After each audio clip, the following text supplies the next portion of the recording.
okay, so he's a centrist, I guess, or whatever. Which no, he's not. No, you're not.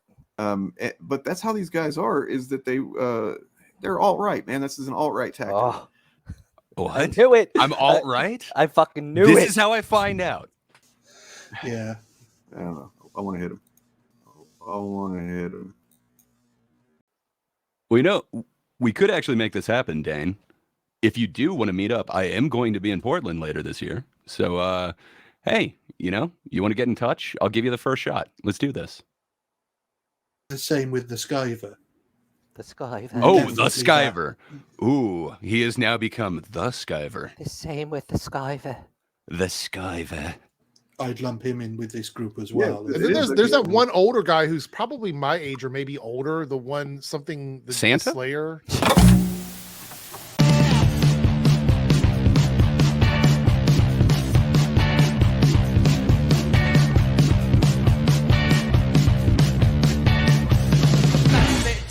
Talk about it. Hey, everybody. Thanks for checking this out. So, turns out I've been called out by the Fandom Initiative. Well, firstly by Ed, who made like 4 videos about me in like 4 days or something like that. Seems a little unhinged. Decided to use these as the thumbnails for them, which seems a little weird. Yeah, not only that, but he appears to be calling me Holden Caulfield, although apparently he likes to call everyone who disagrees with him Holden Caulfield.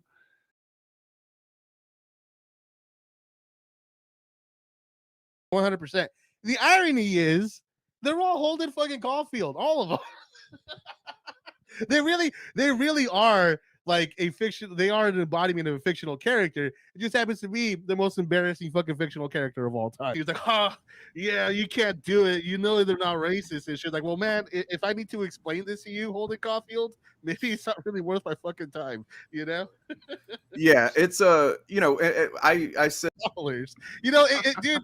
I always say these guys have like a Holden Caulfield complex and shit, but like, what better evidence is there of that than the fact that Gary literally criticized companies whose entire purpose is to make movies and TV shows for making movies and TV shows, dude. Like, it seems to be a go-to for him. But yeah, so Ed made a 17-minute cut of the 2-hour debate that we had, 2-hour plus conversation, debate, whatever the hell you want to call it. We didn't exactly, solve any of the world's problems in that discussion. But I do find it a little disingenuous what he decided to label all of these. And then the Fandom Initiative decided that they were going to react to this content. Ed's 17-minute cut of the debate, not the actual debate. That would be interesting. I would like to know their actual opinions on it, but I don't think I would ever get those. I would get like a couch partial opinion at best. But yeah, it was kind of interesting seeing their thoughts. They were very thought-provoking. They went into a lot of detail, and I'm definitely the better for having heard their thoughts. Yeah, good times.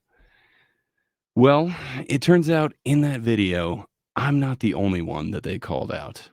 They also seem to call out a dear friend of mine, a friendship that has been forged in the blocking sectors of Dane's comment section.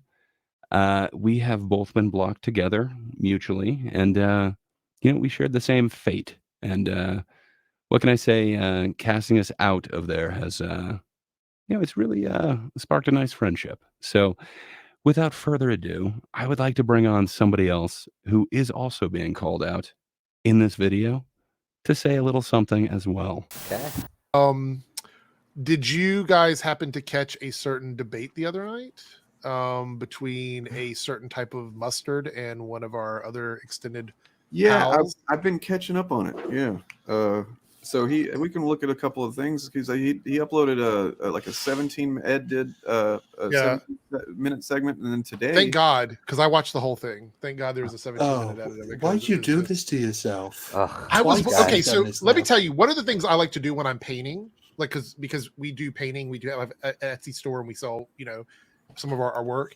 Is when I'm painting, I'll put something on in the background, and I'm sitting here and I'm painting. Like I think I was working on Gwen Stacy, Spider Gwen, Ghost Spider, and that was playing. And as I'm doing it, I keep I think it's kind of weird that he's thinking of me while he's painting Spider Gwen. I don't it's know. very romantic. Yeah, it certainly gives a feeling. I don't know. He gives me a feeling, this guy.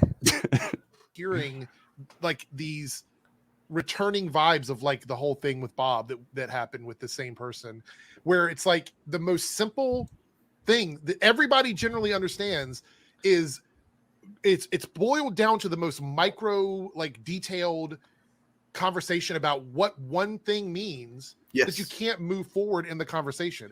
that is what I it's try. Like, frustrating. it's not even, that's not uncommon. That's with. Okay, so he's a centrist, I guess, or whatever. Which no, he's not. No, you're not. You're not a centrist. Apparently, I'm not. Yeah, No. like all the political compass tests I've taken, apparently they're all inaccurate. Well, Dane knows. He knows what everybody is. Maybe it's like Ed. He can smell racism. Maybe Dane can smell non-centerism. Dane's guessing actually, that's it. He's really good at it. Like, he's awesome at just prejudging. It's like, it's Yeah. incredible. I mean, Yeah, I mean, most people, they don't like prejudice, but no, not. He's down with it. He's pretty strong in that. it's almost inherent. So let me explain the history of this freaking guy, Gray Poupe, or whatever the fuck. Or at least as far as we've encountered him, because I was What? He knows my history? Interesting. the first one to deal with him, because it was when we were covering the Tennessee shooting. We did an episode where we just kind of talked about that, and like we were going off about this issue of AR-15s. And some new That stands people for showed up assault in rifle, the chat. in It case was an anybody initiative didn't stream, know. and like Yeah, it's from the Assault Rifle Company. Mhm. It's their 15th model. I'm familiar with them. this guy was basically challenging this and that, and I don't remember exactly what I was saying, but I could tell he was that type of guy that shows up anytime there's He could smell me. a discussion about gun issues, where they're like, they want to make sure that you know exactly everything that you're talking about, otherwise you're invalid. Everything you say is invalid, kind of guy. Hmm. I mean, And I'm like not dealing with it. We've dealt with a it bit. for fucking every single time now, for over a decade. And anyway, and so I ended up telling him, maybe you guys remember that I was like, he wanted to come on. He wanted oh to come man, on I the stream remember this. and talk. And I was like, Do you? look, I I did. remember it being a send me little an bit email? different. It's exactly as he tell says. me what you want to talk about. Oh, We can okay. maybe set it up for at the end of this stream, but probably Friday. And he just was like, "Oh, send you an email. Who sends you an email? What?" And like, Well, I made a mean, big that deal does out of sound it. like me, Um, but Similar. anyway, and then More douchey. he did end up sending me an email, and he told me, he's like, "I sent an email." I was like, "Well, thank you, man. I appreciate that. I emailed him and he said, thank you. What? That's helps me Yeah. organize things." Then we streamed it was a pretty good long stream, and then I get off of the stream and see that he had, after he'd sent me an email saying, "Hey, yeah, let's talk," blah blah blah, and it was a civil email. He didn't wait very long before he started tweeting about how I made him send an email and how nobody does Tweeted that, about it too? and just I mean, like I saw really it. bad look. I was ready to fucking plan to meet with the guy on Friday. That's how I describe you to people. and then I Actually, was is like- bad look. Yeah. Like if anybody yeah, asks about Gray, I'm like, bad look. Yeah, for sure. No, His dick. yeah. Definitely a bad look. Yeah, no, this kind of tells me what you're about. And he was basically using it. He clipped something from the stream, and he was using all that for content Wow. on Twitter already. And then That I looked at seems his fast. account, and I'm like, oh, okay, I see what kind of guy you are. Huh. Anyway, so I didn't want to deal with him. But that's how these guys are. Is that they're alt-right, man. This is an alt-right tactic. Oh, I What? knew it. I'm alt right? I fucking knew This it. is how I find out. Wow. I had a feeling. I'm shocked. I had a Wow. feeling. Wow. There's Innuendo Studios has done a great series on the alt-right playbook, and And Adam and Sitch actually did a really, really great stream, and it debunks that. If you have any sort of guess as to whether that is accurate or in any way helpful, please check out their stream. It's a really great response. Now, so Dane here seems to have remembered history wrong. If only there was a way that I could kind of, prove that he is not correct. I don't think there's any record of it. No, like there's nothing out there. I mean, he was talking about emails and tweets. Oh, that's right. I do actually remember what happened that night. And there is somebody else who documented everything. I'm getting like I'm getting major Trump vibes here. He Yeah, pulled I'm trying to pulled this the other rewrite. night. Pulled the timeline out. Here it is. I whip it out. Well, let's whip out the timeline. But Right All then. right. So this honestly, makes I mean, tell me, here, send an email to either myself, actualfandom@gmail. Send an email, outline what points you'd like to correct us on, and then, we'll get back to you. But, okay, Gray Poupée, I recognize you as a fucking conservative from Twitter and other places. I realize what you guys are doing. You guys think you're clever. Oh, he tried it. Lol email. So you're not actually interested in having a conversation then? All right, that's fine. You can fuck off. Let's get lost tonight. You could be my black Kate Moss tonight. Play secretary on the boss tonight. And you don't. So yeah, that was a video from Lofty Pixels. Apparently he thinks that I'm the same person as that. I don't understand it. So, oh, sorry, go right ahead. no. It could be me. I'm multiple people. I have many different accounts. I mean, you're one of the Patricks. Yeah, one of the many. I got on live with him. I didn't have to email anybody. It was just right in. I remember like watching that. Yeah. It's weird that nobody can see that video anymore. I don't know. It's I don't just know. hidden. Yeah, gone. That's really strange.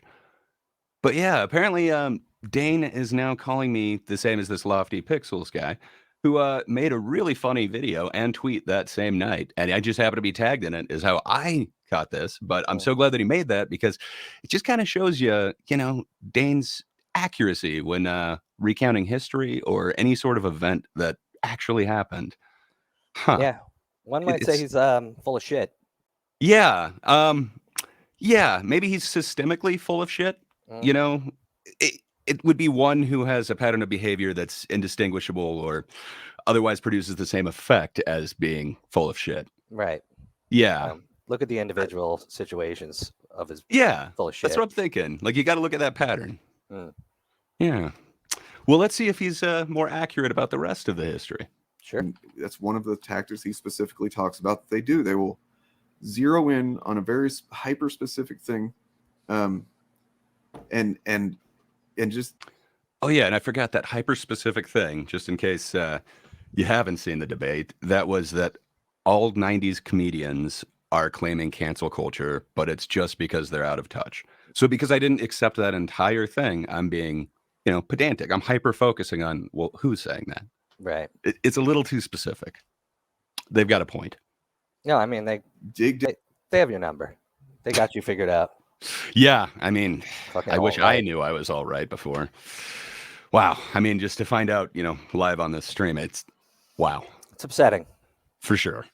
Down in it, because. But it's not even the most interesting thing, though. It's like something completely pointless. Like, because it frustrates you. Because it's like that's the only thing I can think. Right? what do you mean by a pattern? I don't know. The same fucking thing it's meant for the last 500 years. Like, It's hilarious that none of them understand what I actually asked. I said, yes, we all agree that a pattern is a pattern. Where does it begin? They don't even understand that. Like, Yeah, I mean, they have this tool. I watched the stream. I mean, I saw you repeatedly ask, like, no, I get it. I get what a fucking pattern is. Everybody knows what a pattern is. But where does it start? What makes it a pattern for you? What well, why does a pattern? Like, well, it's really dumb. I should have done a better job of setting it up. But in the actual stream, that was the question that I asked. Well, so Dane blocked me in this stream after I said it would be refreshing to hear from Lofty. So I wasn't able to comment in that actual stream. But Bob had a stream the next day. So I commented, okay, when does that pattern begin? Gray Poupon, I remember you from Fandom Initiative stream. Bob, can you explain the pattern of behavior used to condemn someone as a racist with the case against comedian Christy Meyer yesterday? Your proof was For jokes and associations, what's the threshold? The threshold? There's no official threshold. It's a pattern of behavior. If you like to tell racist jokes, that's probably racist. Like, listen, a racist doesn't live okay, so I think it's even weird. Okay. So I typically only call people racist if I see lots of patterns of behavior. That being said, it's people can do racism as a pattern of behavior. Of course, I mean, you're just, I don't know. I'm going through this. I'm trying to think it out and give you a thoughtful answer, and I know you're a troll, man. So I tell you what, if you seriously, Ray Poupon, if you seriously want to discuss stuff, send me an email, rsetlock3@gmail.com. Send me an email, and I'll bring you on the next stream and we can talk. I can, figure out what exactly your points are. If, we can talk it out. But if you just want to troll chat, then yeah, I'm probably gonna ban you next time I see you. So yeah, those are your two options. But yeah, as for everyone else, thanks for joining me. Have a good one. Anyway, that clip shows me asking Bob, when does that pattern start? And him really struggling to come up with any sort of answer to it, and told me, hey, you're just a troll. I'm going to block you unless you send me an email and we do this on stream.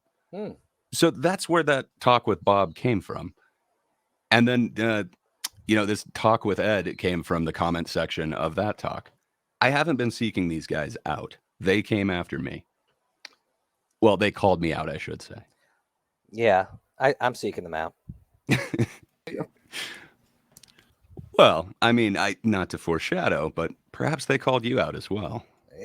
And Perhaps. anyway, so Well, yeah, time will then I tell. know Bob ended up debating him. I never did watch that one, but That was awful too. That was bad.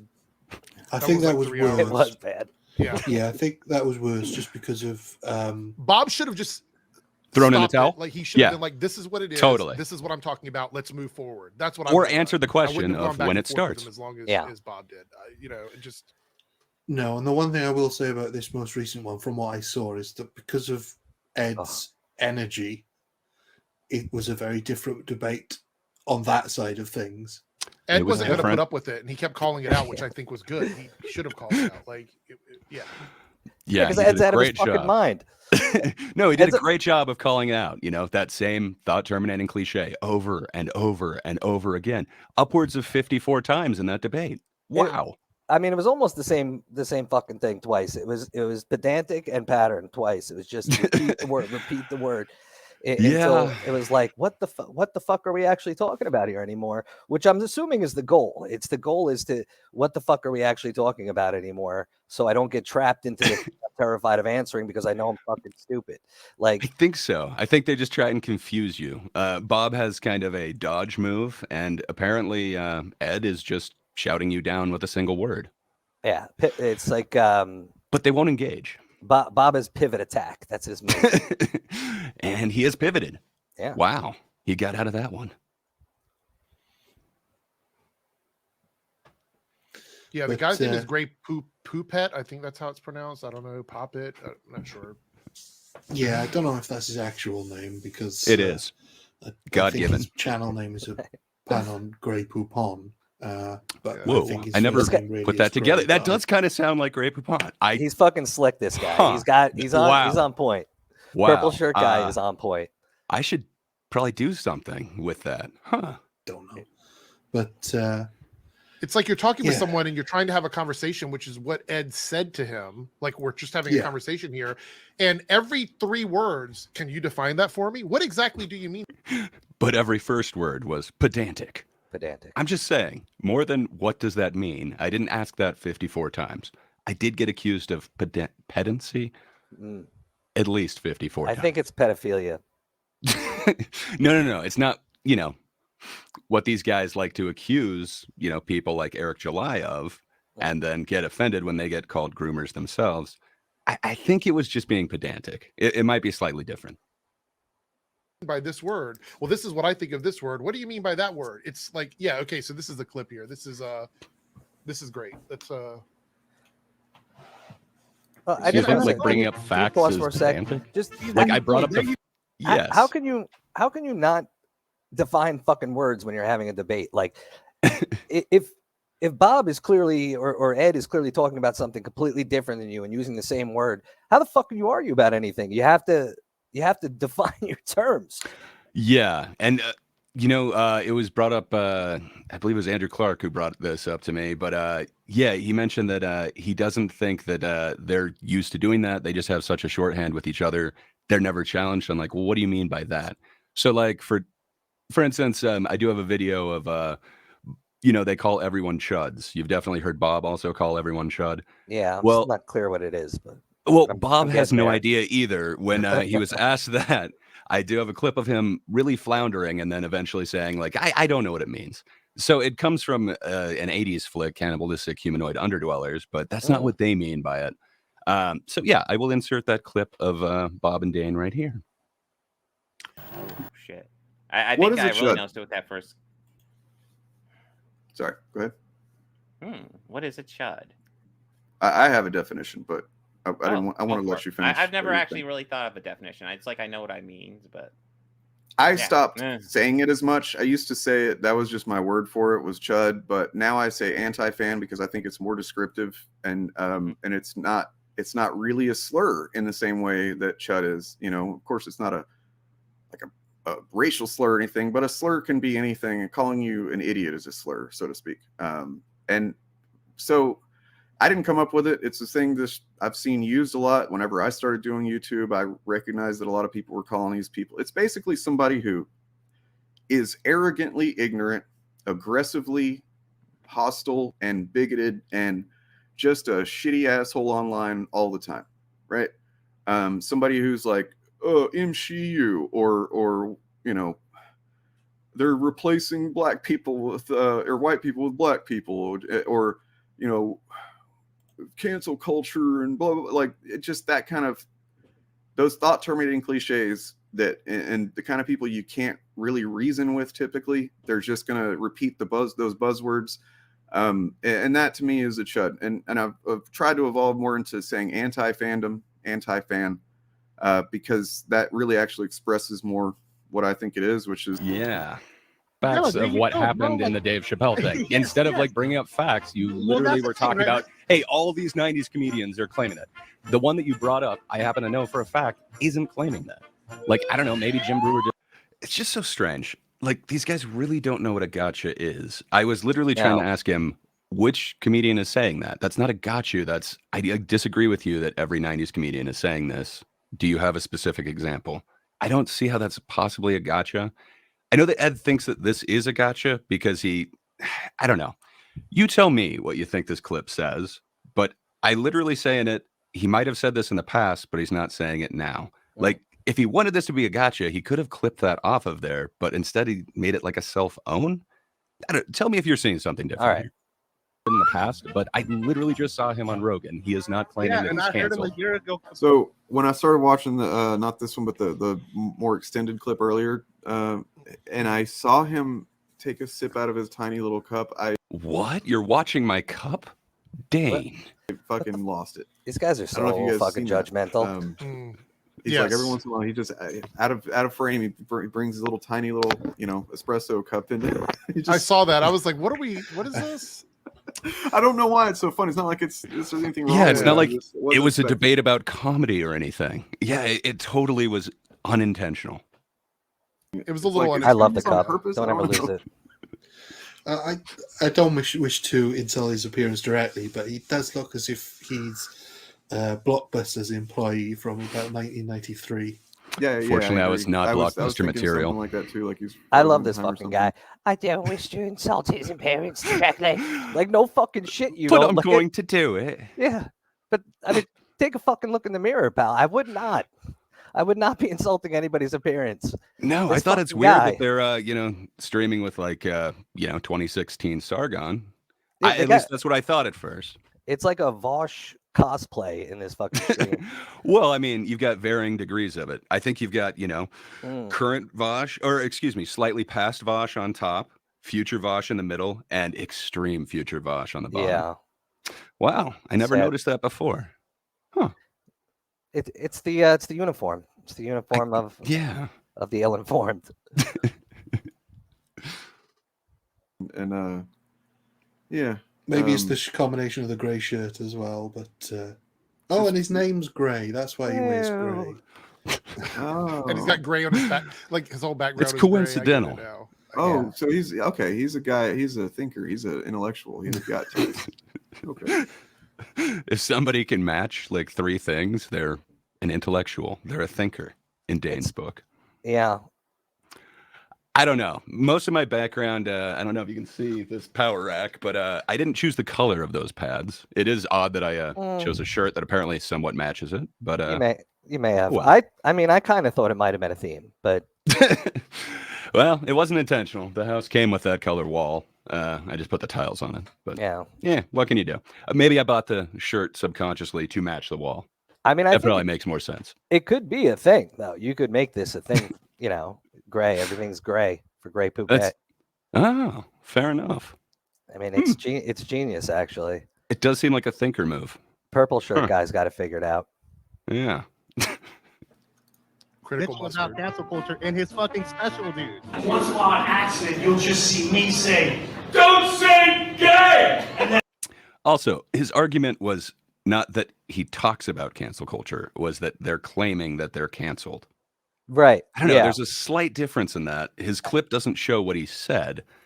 But again, just a few seconds ago, I said he might have said that in the past, but I don't see him saying that now on Rogan. I mean, I thought it was that he was actually complaining about cancel culture being a thing, not necessarily saying he was canceled. But yeah, that appears to be what I'm getting off of this, that people are upset at what he's saying, not that he's canceled. But I don't know. I guess we're out of touch. Ed knows what's going on by not watching comedy. 2 weeks from now, he's like, in the special. You can watch it. He plays about it there. Also, this guy's supposed to be a filmmaker. Why is the sound so messed up? Like, the sound effects should not be so loud. There shouldn't be this crappy music going the whole time. I don't know. I really question some of his choices. Wait, who's a filmmaker? Supposedly Ed. He's made like 4 or 5 films now. Oh, I'd like to see them. His work has a certain quality to it. I bet. It's got a pattern, if you will. Is that right? We might have to watch sold out fucking audience, bro.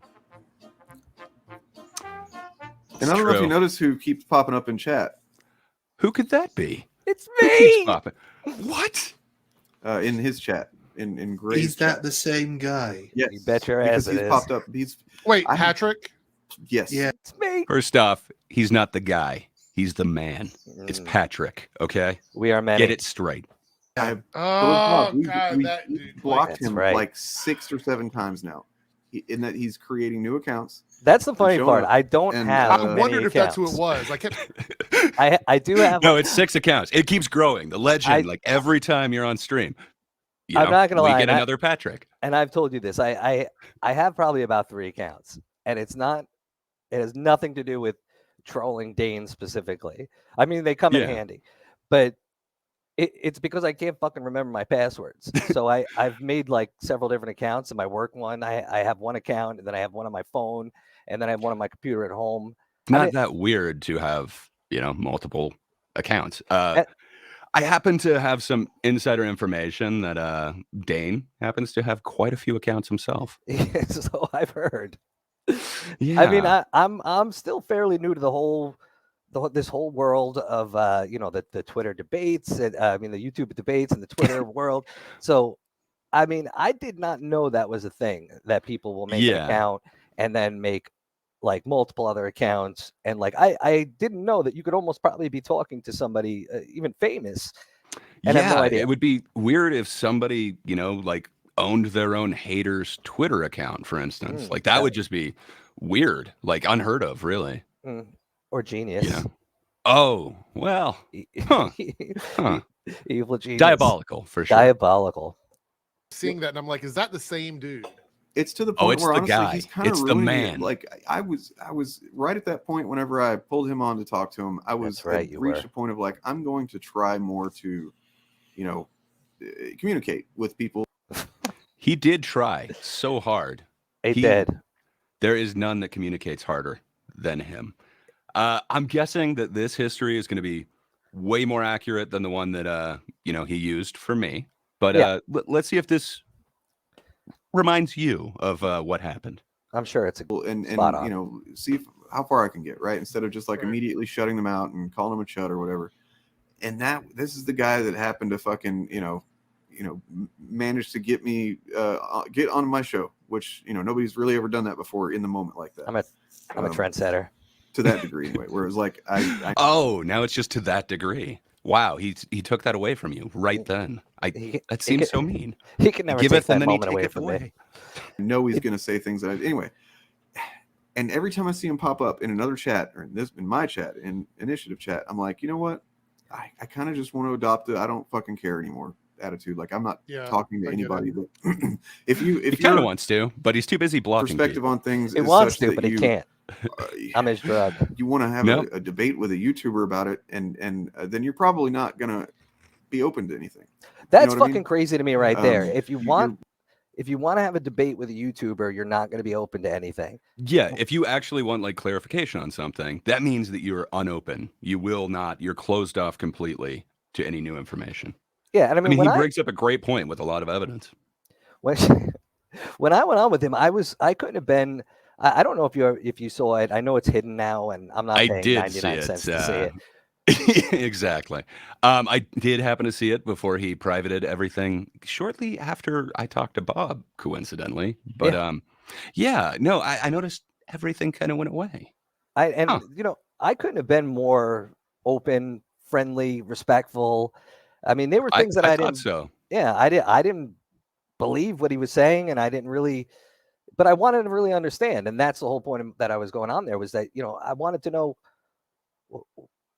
why is it that just as a regular guy that really hasn't had a long history of being involved in all this, you'll hear him what's his name, DJ later, like, well, I've been here since 2007, but like, yeah, I haven't. In 2007, I was having fucking kids and raising a family, like, and it doesn't mean I was living under a rock. I mean, I clearly I'm fully fucking aware of cultural issues and things that are going on. But my whole thing with these guys, and the reason that I originally got even, I guess, made my way over to get onto Dane's stream is that I just got increasingly tired of just being a regular guy, not understanding every new word or term that's being said. And I'm like, it doesn't make me bigoted. It doesn't make me a bad guy. It just, I'm telling you, I don't understand. And and you're willing to understand. You're asking for clarification. Yeah.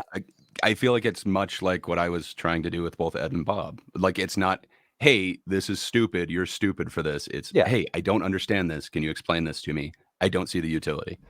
And when we got going there and we were talking back and forth, and they were asking me the typical questions, which I'm not even going to go back over. It was mainly over like it was just some things to do with like trans rights and I definitely remember. I wish I had known that they were gonna like private that. I totally would have liked to have a clip to insert. Yeah, it was mainly what triggered him was I said something along the lines of, I don't think a woman with a penis belongs in a female prison. And well, I mean, as we saw from Lance, apparently maybe they do. Well, now I mean, my mind's been changed. For sure. I'm going to female prison next week. Well, I mean, heaven forbid, but my new vacation spot. It's nice to have plans. But they, I just literally was like, okay, because I have heard all the other side of it. I've heard the, oh, that's crazy, this, that, and where this, and I'm like, why are, and this is what I've come to lately is how can we all be wrong? How can we all don't be share wrong? The correct opinion, which is Dane's. And that's what I came to this motherfucker and I said, all right, let's talk. I'm totally open. And first thing he says to me is, shut up, sit down, and listen. I remember that. And you I'm need like, to educate yourself. I'm like, well, I am. I'm talking to you, man. Like, but you got to hear me out from where I'm coming from. And but why you're just supposed to nod. That's how I'm accepting you on stream. You're here to nod. You're correct. It should be Thank what you. I say all the time. Yeah, I mean, now you know. Man, yeah. So now I've been educated. I've re-educated even. Yeah, I mean, he helps us all in so many ways. Changing lives. Hey, out of curiosity, how did you first come across these guys? I don't think I ever actually asked you that. Well, it was a wild ride. So I was like a big Marvel fan, like most people, and Oh, you know, I yeah. was watching all the shows, and you know, they progressively started to not be so great. So I would watch these YouTube channels about it. Like I can't think of the name of the first one I started watching. My son and I would listen to it on the way to school every morning, and driving into school, and they would just do reviews and you know what like the theories are. And it was this one guy, I can't remember what his name is.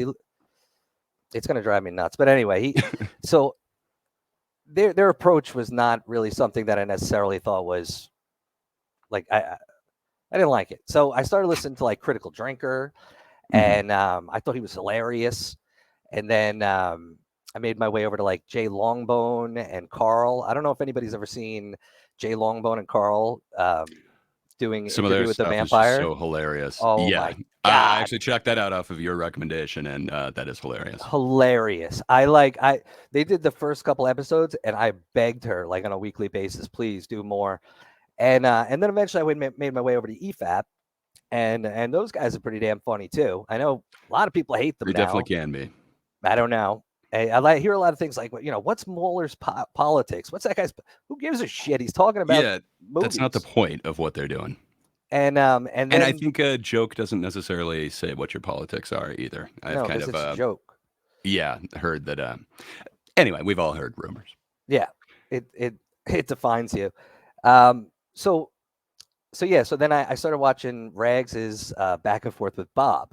They did this like back and forth review of each other's stuff, and it was I do so remember funny. that. I mean, It was hilarious. It was probably, the popcorn bucket alone worth the yeah, price of admission. yeah. Black Widow, right?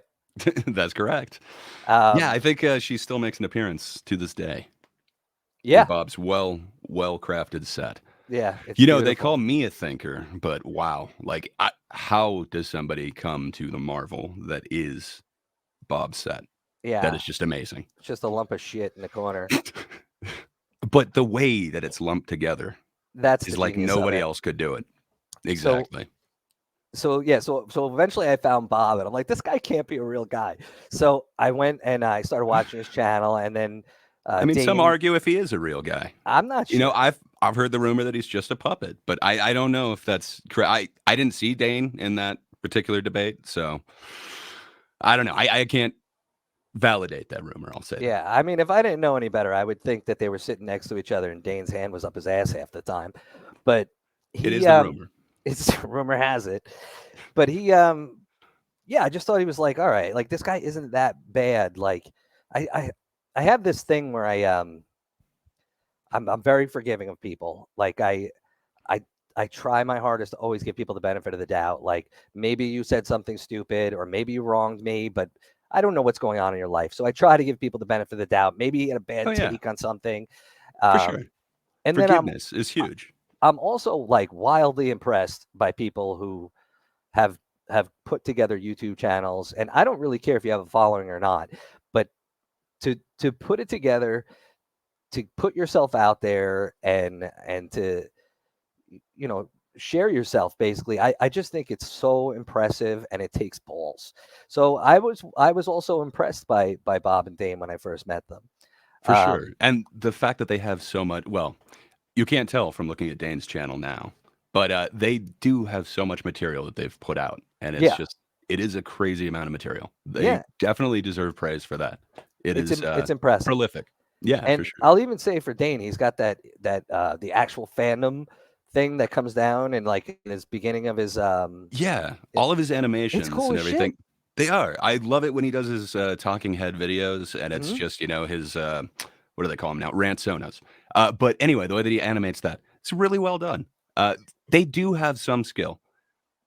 Not to knock Ed. I think Ed is very special, but yeah, I don't see the same type of techniques and stuff in his filmmaking. But I would like to praise you know, Dane for that. He definitely has some really cool animations. Yeah, it's he has a knack, and it's impressive. I wish all the shit that he said in between was different, but but as far as his like technical skills there, he's really talented. For sure. And that's impressive. Excuse me, and that's impressive to me. But I like I said, I was impressed by these guys, and then I'm like, okay, let me start like because I'm watching the comments, and I never commented really on anyone's videos. Maybe like not live certainly, but like maybe after like great video, dickhead, like and then these guys were responding, and I'm like, holy shit, these guys are open to a real conversation, and it appeared like they would be. I know. And then at the time, I was also starting to listen to Sitch and Adam, and they're just like, those guys are fucking great. I don't know. Yeah, all hail Sitch and Adam. They're amazing. That's my same way of meeting these guys or understanding who they are was through Sitch and Adam. So I think my story kind of comes in there once you got to Sitch and Adam and these guys. Right. And then I also just want to say, like, I know there was like another debate with Eric July and Bob, which caused a lot of shit because I don't know, Dane says things. But well, I mean, Bob said a lot during that debate as well. Yeah. I think they equally kind of fanned the flames of controversy for that one. They flammed it too. But they it was pretty flamming. They flammed. But so I actually was in complete and still am in complete defense of Bob at the end, at the culmination of that disaster area. And I said it, if they ever want to go back and take a gander, I said that's fucking ridiculous. You can't, like, that's terrible. Bob. Also, what happened at the beginning of that, where there was a covert threat towards Bob. Yeah. That like, also, like I'm gonna kick your ass. Yeah, I wouldn't condone that. That seems so weird to like wish violence upon somebody. And but I agree with you when the insults got very personal at the end. Yeah, it seemed a little over the line. Because I just feel like when you go that far, you're not saying anything like that's really hurtful. You're just saying fucking nonsense, Yeah. But then you again, you don't know Bob's story. I know what Bob says, and I can respond to those things, but I don't know what's going on in Bob's life. I'm sure he's a good dad. He's probably really fun. And I mean, to guess that the new guy would be named Tyrone, like, come on, how would you know that? Yeah, that's like a 1 in a million shot. I mean, how many names are there? Like a million? I'm just saying. I think it's pretty. It's an outlandish claim. But but no, I stood right up for. I said first thing I said was that's fucking disgusting that he said that. That was terrible. And then it is bad that he went there. The whole veiled fighting thing, like, all right, obviously Eric July would probably kick the shit out of Bob. It just, I mean, as the Fandom Initiative likes to say, he is built like a brick, and that brick could do some damage. Yes, and I mean, but that's neither here nor there. It's like telephone tough guy. You know what I mean? Like, like what am I gonna do? Be like, I'm gonna kick your ass, Bob. Like, yeah, I mean, it's so weird. Like, if a group said that they could, like, fight them, I don't know. That would just be so weird. It's like my dad can beat up your dad. Like, it's meaningless. I know. The only thing that would be like worse than that is like me and all my friends could take you. I don't know. That would just be weird. I don't know. Yeah. But yeah, so that's how I made my way to that room, to that stream that night. Was just following this trail of breadcrumbs that down the line to Bob and Dane, and I don't know if you want me to talk about kind of how that went after the fact, or let's go ahead and just see a little bit more of what they say, and then let's definitely get into that. Your mind's already made up, kind of thing. Where are these people spawning from, though? These people who are roughly our age. They do have a good question, though. Where are these Patricks spawning from? It feels like there's more every day. There's so many Patricks. We were already here. We've always been here. It's just now you're calling us all racist and bigots, so now we have to say something. We were watching all along. Silently. But with attitudes of people 20 years older than us. Yeah, they're called morals, dickhead. Apparently, having morals or principles means that you are acting 20 years older than them. I'll take it. I need to know, is that all of them? Because they don't all appear to be the same age. it kind of seems like there's something a little different about one of them. Well, one of them definitely dyes They their have- beard. That's for shit sure. They have the sensibilities of Yeah, I somebody- don't know. I've thought about that myself too, because I see a lot of people like in my age group that randomly end up in these like 20 something chats, and I'm like, They let them in there? Like, do they have all those devices in the senior living homes? I don't think know. that I think that DJ seems to be under the impression that he's in the like he's got his finger up the ass of the 20-year-old generation, and they're He's got coming. the pulse. Yes, they're coming to him as if like that. I'm in this room, but why would somebody like Patrick be here? Like, no, nobody's 20 years old fucking listening to you. Nobody. how did they find this place? What are they doing to fall down the rabbit hole? Like, where is that? We just explained it. Yeah. But again, for me, Sitch and Adam's debate led me to you guys, and then I wanted to know about your actual standard. Patrick just explained his journey.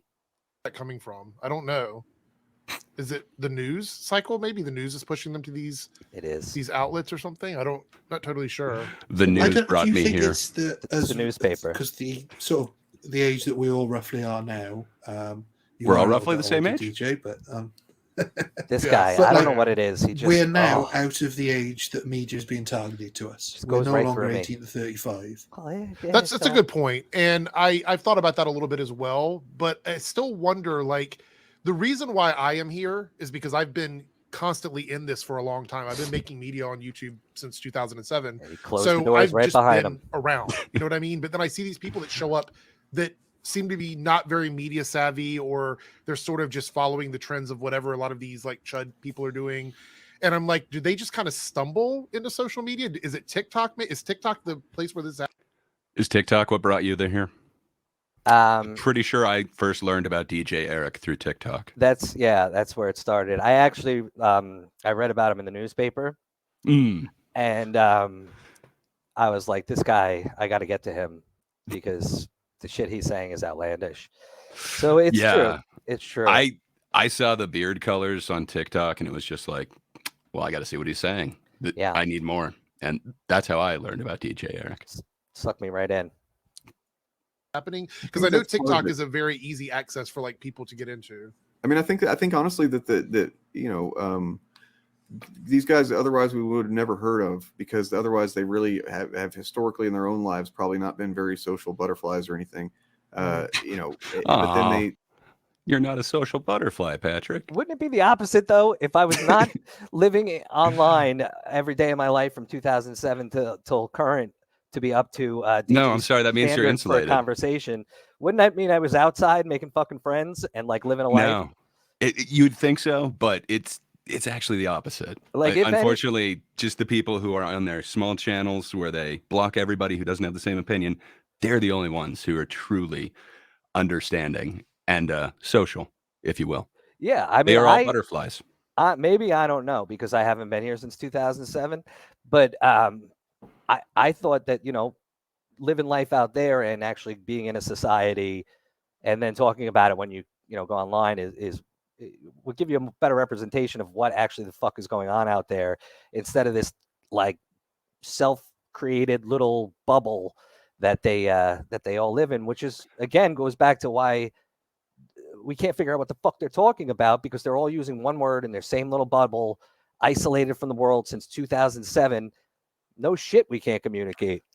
Well, haven't you ever seen like you know, the butterfly exhibit or whatever at the zoo? It's in a bubble. It's in a dome. Yeah. It's its own chamber, if you will. I got thrown out of that exhibit. I kept going in, and I took my son there, and every couple of minutes I'd be like, oh no. And they were like, sir, you gotta go. So many butterflies. I mean, I wasn't smashing anything. I just wanted to scare them, but it was. I thought it was funny. They did not think it was funny. They're online that's where they feel safe. You know, that's where they've been online guys forever, right? And then suddenly they're like being. You know, I did feel safe, and all this, then like people started attacking me online. There's one of two things you can do in that instance, and that's go, oh, okay, well, I clearly don't understand this. I need to kind of look into it. It seems weird to me, but I should probably just kind of you know, learn what I can learn. I wish we had the actual clips of the stream. I wish it wasn't privated, but that is what you actually came in there to do. And that I remember you chatting in to him as well, because he was ready to block you. Oh And yeah. you chatted in and said, I am willing to learn. I don't understand this. Can you explain it to me? Yeah. I can't remember the exact wording, but it was literally what he's saying right now. And he took that as, okay, here comes Patrick. He's undercover alt-right. He seems to be infiltrating very our suspicious of stream. people, doesn't he? Like he legit thinks that I kind of like was like, all right, I know what's going on. I'm gonna get this fucked. I know what I know. I know things that I've seen on the news. I know things that I've read. I'm not. Plus, living there's under a rock. TikTok. And then TikTok, which is obviously the best source for current information. Yeah, if you want to be on, have your fingers in the pulse. Yeah, from China. Yeah. Or you just reject it and go, no, this is this weird woke trend, and I'm gonna fucking destroy it myself. I'm gonna start a YouTube channel or whatever. And that was really mean of you to decide to destroy wokedom yourself and then create a YouTube channel to do so. I hope you get more subscribers. That's pretty awesome. I don't know. That's because it definitely does feel to me like they've got this mid-90s attitude. But Yes, 30 yeah. years too late. Such a horrible mid-90s attitude, the time where everyone's like, yeah, that was actually pretty cool. Yeah, when shit wasn't racist, like, yeah. I always say that because they're like, oh, could we get more diversity? Have you ever fucking seen 80s and 90s cartoons? Every fucking cartoon. I remember was diverse. Captain Planet. Yeah, everything was Captain Planet back then, and it wasn't that bad. Like the BK Kids or whatever. Right. I don't know. And I remember diversity everywhere, but it wasn't so ham-fisted. And we didn't bat an eye about it either. It wasn't like, No. oh, fucking Chinese kid getting Captain Planet. I don't want him here. He wasn't Captain America. Like it's Captain Planet. We're gonna involve everybody. Yeah, I mean, come on. And then plus you got to join up to create Captain Planet. I mean, it was Unity as well. But yeah, those horrible 90s, when everything was just so horrible. So racist. The same with the Skyver. The Skyver. Oh, Definitely the Skyver. Ooh, he has now become the Skyver. The same with the Skyver. The Skyver. I'd lump him in with this group as Yeah, well. it And then is there's that one older guy who's probably my age or maybe older. The one the Santa? Slayer, the Giant Slayer, Oh. George, I think is his name. Oh. yes, I Oh, found oh. him one time and I was like, man, I almost kind of because it's like he's trying to appeal to the nerdrotic guys or the Ryan Kennel types and like Yeah. I don't know. He's shown up on some of their streams, and I'm looking at him. I'm like, dude, you're like my age or older. Like, what are you doing? It's Like, really how cool does of them to he- let their dad how to on. use Like, device? yeah, I mean, like, yeah, it's weird. What fucking difference does Apparently it that make guy- how old somebody said somebody that is? I don't guy- understand. Is this something else that I'm missing that I don't know about the whole YouTube, Twitter fucking debate world that it's super cool since 2007 only? I don't think so. But did Dane just call DJ his daddy? I I missed think that. I just missed something. appeal to the nerdrotic guys or the Ryan Kennel types and like Yeah, I don't know. he's shown up on some of their streams, and I'm looking at him. I'm like, dude, you're like my age or older. Like, what are you doing? It's Like, really cool of them to let their dad on. Like yeah, I mean, like, yeah, I'm pretty sure Dane just said that when he streams with DJ, it's like he's streaming with his dad. I mean, is he? He could, I don't know. That could explain the, different degrees of Vosh here. Maybe he's got a I mean, they look identical. definitely close. Same fucking It is person, like, as far as I know. The future Vosh.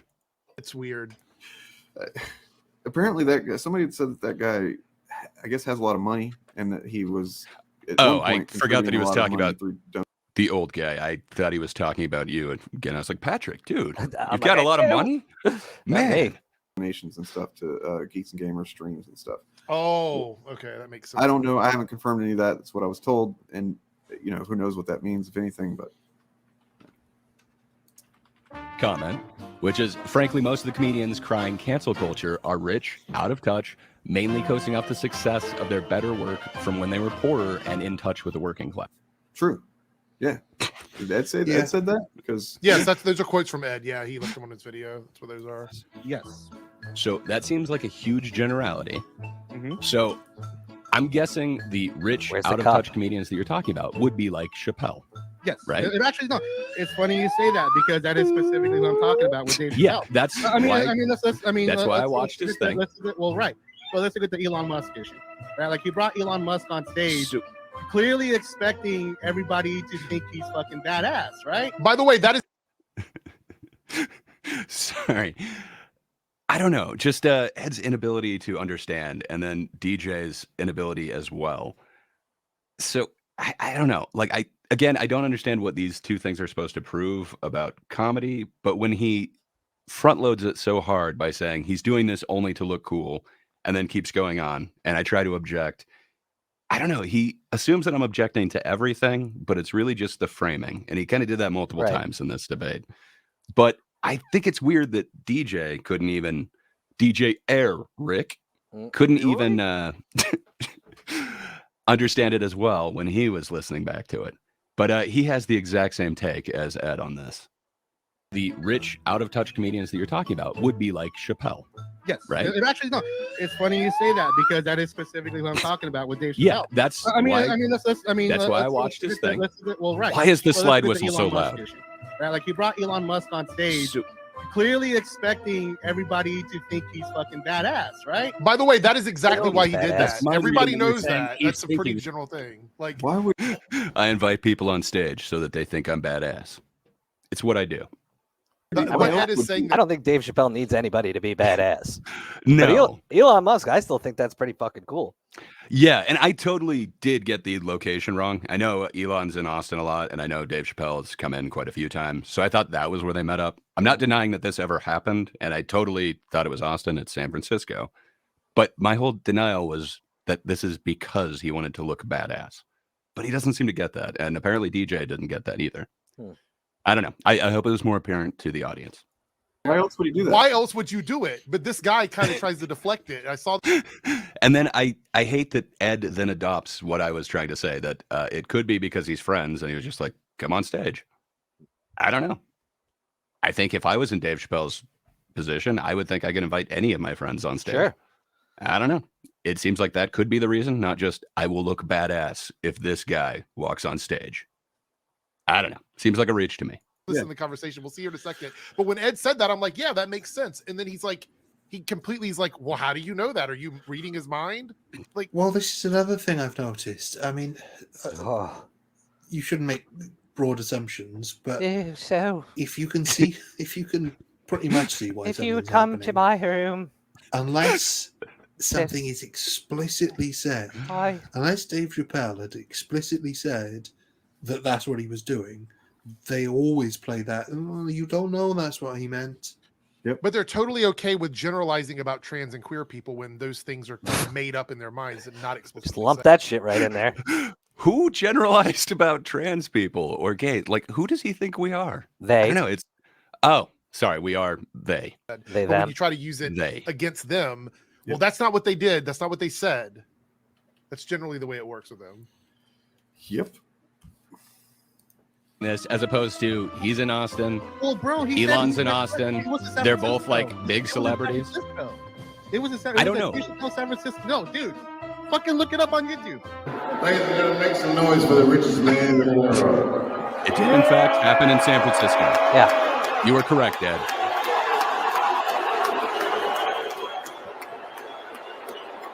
I don't remember this happening. I mean, I remember watching it in the stream. I just don't remember seeing this as being a big deal.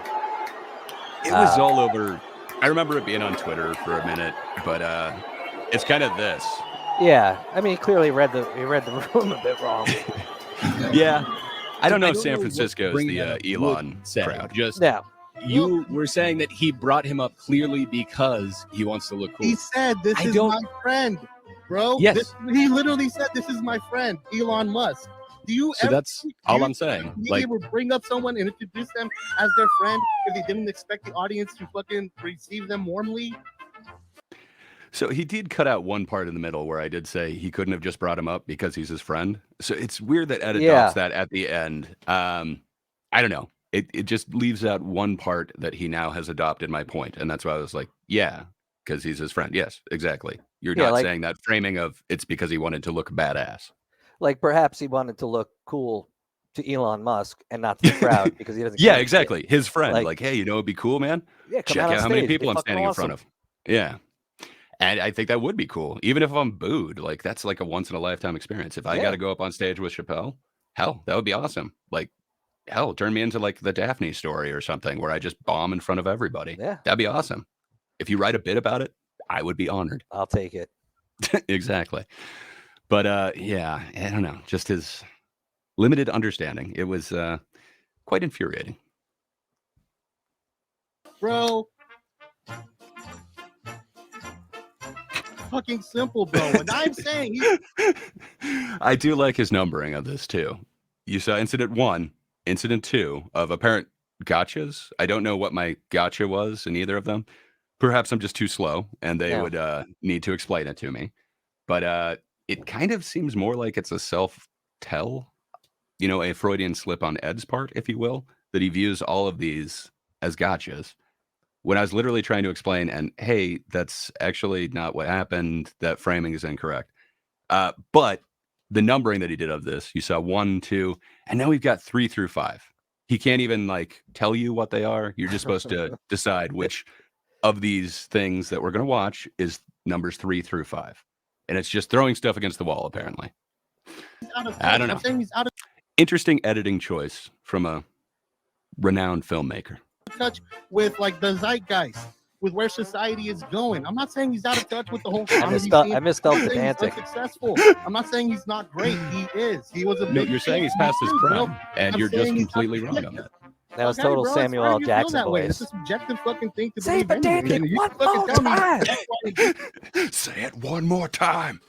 Yeah, I'm surprised, but he did say it quite a few more times than that. you say otherwise, fine. My Okay. opinion is that he's out of Patrick touch. brings up. If he fucking said pedantic the way he did, you it know, was a and- drinking game, somebody would fucking die. I think so. If you do try to do a pedantic drinking game to this, Yeah, you you're dead. will die. Yeah, you do not try this. Seriously, do not try that. No. Okay. Full disclosure, I think I said this at one point whenever it was clear that Dave Chappelle was starting to, he was like, yeah, I'm going to go all in on this anti-trans shit. I had watched. I don't remember Dave Chappelle ever saying that, but okay. I mean, he seems like a reliable protagonist. Let's see where Dane's going with this. Basically up until the point in that's whatever stand-up special that was, where he started, talking about so it was like he had already done it once. So in this special that I was watching, he was talking about reactions he'd gotten from the first time he talked about trans people in a special. And I was just sitting there like, I was laughing my ass off at every joke up until that point. So he didn't seem out of touch or past his prime to Dane, but that did seem to be Ed's argument there. Yeah. Huh. Yeah. And it's frustrating because like it's not like the guy sucks. Oh, he wouldn't say he's past his prime. It's almost like he's the goat. You know Yeah, that he I mean, it's almost like he understands sells this out on fucking a shows everywhere different he level goes. when it comes to race. Like he understands these things in that regard. But when it comes to this, it's like he's not. It's weird that Dane will not perceive that somebody else has a different opinion. It's just there is only one correct thing. He's correct on race, Dave Chappelle, but he's not correct on this trans issue. Not he disagrees with Dane's opinion on this. Well, he's I don't not. know. Yeah, well, because then Dave Chappelle's not trans, so he should only be able to specifically talk about being black and his experience with that. I mean, I would But take it as a guy who traveled all around the fucking country, perhaps the world, might have a bit more life experience with these types of things than say fucking Dane in his 1-bedroom apartment doing laundry with his neighbor. I mean, I'm a little bit. I don't know about crazy that. like Dane's got the correct opinion though, so I forgot. You don't understand. Like Chappelle has the correct one on race. He just doesn't have the correct one on trans yet. Yeah, I don't know. That just one day we might all get to Dane's level. Chappelle's next special should be sit down, shut up, and listen and educate yourself. And it'd just be Chappelle sitting there for 45 fucking minutes and not saying a word. Because that's what Dane wants. Maybe he's got like an actual fandom video playing on his phone or something. Oh, nice. I think that I want the one with the face cover, the Captain America. one of the diaper OG face. ones. Yeah. I love that. It was a classic. able to Love just it. kind of map that over to like, okay, well, you don't, it's not your identity, but it still applies in a similar way.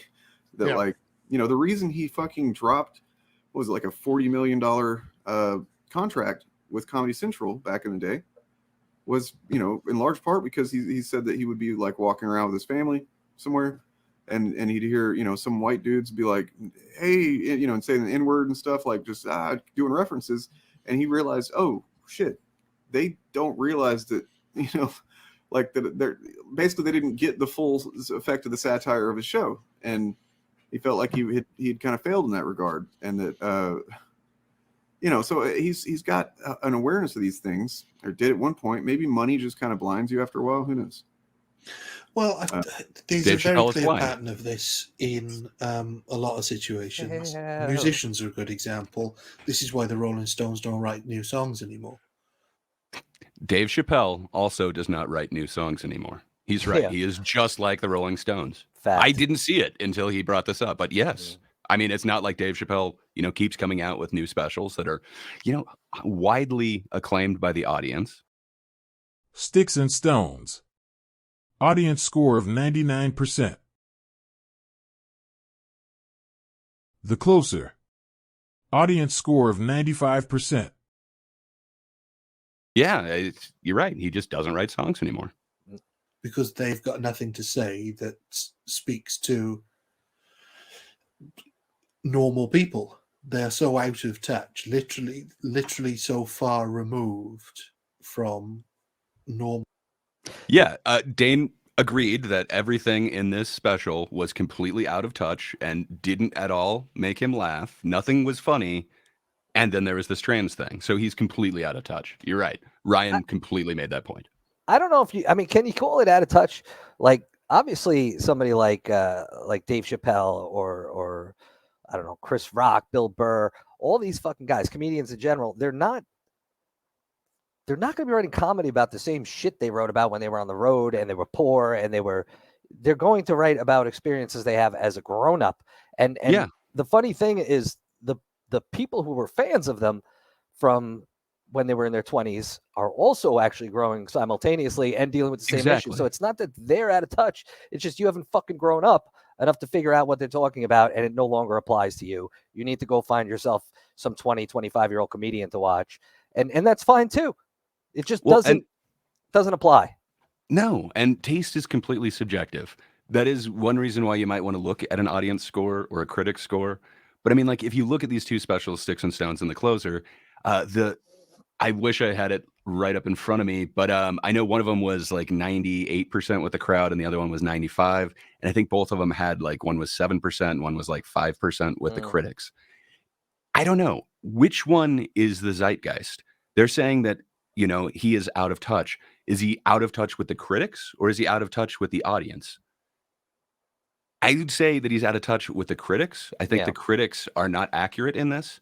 And Dane himself even proved that, he's not out of touch with most of it. But there's this one area that hit a nerve for him. So he should not be allowed to do this. I don't know. It just seems, again, very, you want to call it sheltered or, echo chambery. You cannot hear an opposing opinion. Well, I mean, Dane literally can't hear a fucking opposing opinion. He mutes every opposing opinion he can find. This motherfucker, you can't even respond to his Twitter. Like, how the hell is this guy talking about? The time. Oh no, we jumped. I jumped the time. Sorry about that, but yeah, you're right. He does block right here, every opposing opinion. I think it was somewhere around right here. Yeah, Bill Burr was 90s. It's interesting with Chappelle. Race is always going to be a part of his life, because he's always going to encounter racists, regardless of how rich and successful he becomes. And so that it's not a part of everyone's life. Only, I'm assuming from the way that he's stated this, only black people will deal with race. Right. And they can't not deal with it, where apparently everybody else can. That's interesting that he would single them out. I don't know. That seems a little weird. Yeah, it is interesting because, I mean, it's funny. Like, my girlfriend just did one of these polls at work, a Gallup poll thing. And it like, I think it's called the top 5. And basically what it does is it takes like 30 something of your skills, and it pulls your top 5 skills that you're great at and you're going to excel at. And the idea is that like you take those 5 skills and you focus on them and you become great at it. And That's awesome. I thought it was, yeah, and it's cool. And I thought it was hysterical. Like she ranked like 27 on empathy, and she was really upset because she was like, I'm fucking empathetic. And I tried to explain to her, like, it's not that, you this test is not saying that you're bad, that you're not, an empathetic person. But the reason I bring it up is that, like, for some reason, Dane and Ryan and DJ and Ryan, they think that you can't put yourself in the shoes of somebody else in the world. Like one of the greatest human qualities is empathy. Like, and that allows us to take somebody like Dave Chappelle when he's talking about race or a situation that wasn't great for him, and he could tell it in a way that's funny and relatable and makes you think, and we're able to empathize with that. And it's point being is not only black people understand racism. You don't have to be black to understand racism. I think it was actually just a self-report that Ryan himself doesn't understand it, and he never could, apparently. He doesn't understand black people. Something that he can always speak on, but he can't do routines about being poor and struggling.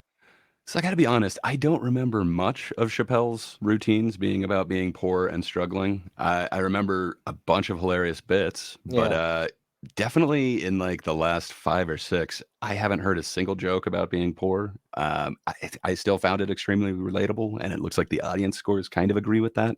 Yeah, I don't know. Take a comedian like Dave Landau, like just got off a Crowder and all that fucking mess.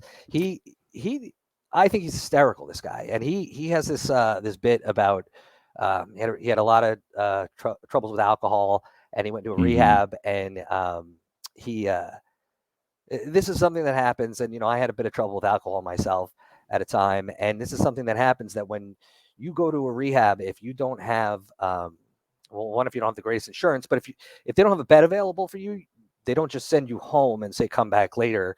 They'll put you in the nut house, and whatever. That's what I'm calling it. I don't give a shit. Nut house, and you stay there till the bed opens up. So he has this great bit about how he's in his 20s and he was all fucked up. He may have even been younger, and they end up putting him in a room with a kid who thinks he's a werewolf. And if you've never seen this bit, I highly suggest that you go watch it. I heard that bit. I think he also told that one on This Can't Be Happening, but that was awesome. It's a great bit. And so by this logic that Dave Landau can never ever talk about being fucked up when he was like young and drunk and his life was a fucking disaster. Well, he's no longer that, so he can't talk about it. So he can never talk about it. Yeah, but he shouldn't. It would be wrong to. Yeah, Chappelle grew up poor and didn't have money, and he was a struggling comedian, but he can never talk about it again because now he has money. So I guess I just can't follow the logic in that. But, I don't know. I just and these are the same people who tell you have to listen to somebody else's lived experience. But not yours. Not yours. Yeah, as long as you have the same opinion as them, you should listen to that person's experience. Correct. It makes sense. To me. Anymore, because he's not. And so there are some comedians who can navigate this very well. I mean, as you can see on the screen, Patrick is bringing out Bill Burr, and yes, Ed's point here is not that every comedian from the 90s has nothing to say anymore. No, it was that all these 90s comedians are all crying out cancel culture because they're out of touch. It's an even stupider premise than Ryan is now putting forward. It's that most of the ones who made it big no longer are in touch with the things that gave them their material. That is not his argument. If he said that, I would say, oh, that's interesting. I haven't thought about that. I mean, could you explain? I would like to know more because, again, we've got people like Chappelle. We've got, people like Burr. I wouldn't say they're out of touch, but with the audience. But if he's adding that caveat of with where they came from, I'd be interested to hear that. But I think, again, that requires some sort of evidence. You can't just make that claim and then say, now you must accept that. It just wouldn't be honest to do that. The claims seem to be more closer in line with that like a Soylent Green situation where you hit a certain time in your life and your fucking thing lights up on your hand and that's it. But maybe it's with a dollar amount. Like if you have made X amount of dollars, then you are no longer relevant and you are out of touch completely. So Well, I that mean, does make sense, and there is a clip that could go right here. Well, I mean, there is no ethical consumption under capitalism. That's one thing we always have to keep in mind. We have to choose our True. battles. Yeah, I mean, it's like, yeah, there is no ethical consumption, but that also doesn't mean that I should eat Chick-fil-A every time I feel like I should eat some chicken, right? Like, I don't know. You know, and there's no ethical consumption under capitalism. There's no, like, everywhere there's a slave somewhere that died for some random product. You just gotta have to choose your battles. And for me, J.K. Rowling was one of them because she's gonna fund anti-trans causes, and I think that's disgusting. I don't know. I guess I just can't understand their point of logic, but I guess once you make that certain money amount, then yes, you are now immoral because you are now participating in capitalism. That seems to not make sense to me. I can't follow them with that leap. Yeah. It's a little like Eddie Murphy's the same. He used to do and Eddie his Murphy material about growing up poor. Now he's not poor. He can't. And he hasn't done stand-up for like 20 years, more than that. That would put it in the 2000s. I don't think he even did it in the 90s. I can't remember when he stopped, but I think he's done like a one-off show here and there in like the last 30 years, but he is not a stand-up comedian anymore. No, he he appears was to more have one left of that those, behind. He was one of those 80s, 90s guys that made that segue and jumped over to either getting a sitcom from a, like some kind of a character or jumping into film, which Eddie Murphy did quite successfully. Oh, yeah. Axel Foley is a legend. Sure. Do that anymore. So he doesn't do comedy routines in the same way. And then you've got people like Jerry Seinfeld, whose material was never about that. It's never about anything. It was about examining the minutiae, and you can still do that, however successful you may become. Where Jerry Seinfeld is talking about going to college campuses and not being able to say his observational comedy because people are getting offended. Now, he's not canceled, but he has to censor himself with his, acceptable comedy, as Ryan was just talking about, instead of actually doing the comedy that he wants to do. He has had to change for the times. He's out of touch. That's clearly what Ed is saying, and it's clearly true because we can see it because humor changes, and this is why there's so many comedians from the 90s who are complaining in the same way that comedians from the 60s were complaining in the 90s about these comedians who are now complaining that they're not allowed to say anything. Well, yeah, that was it's a really wordy it's, point. It's weird. Yeah.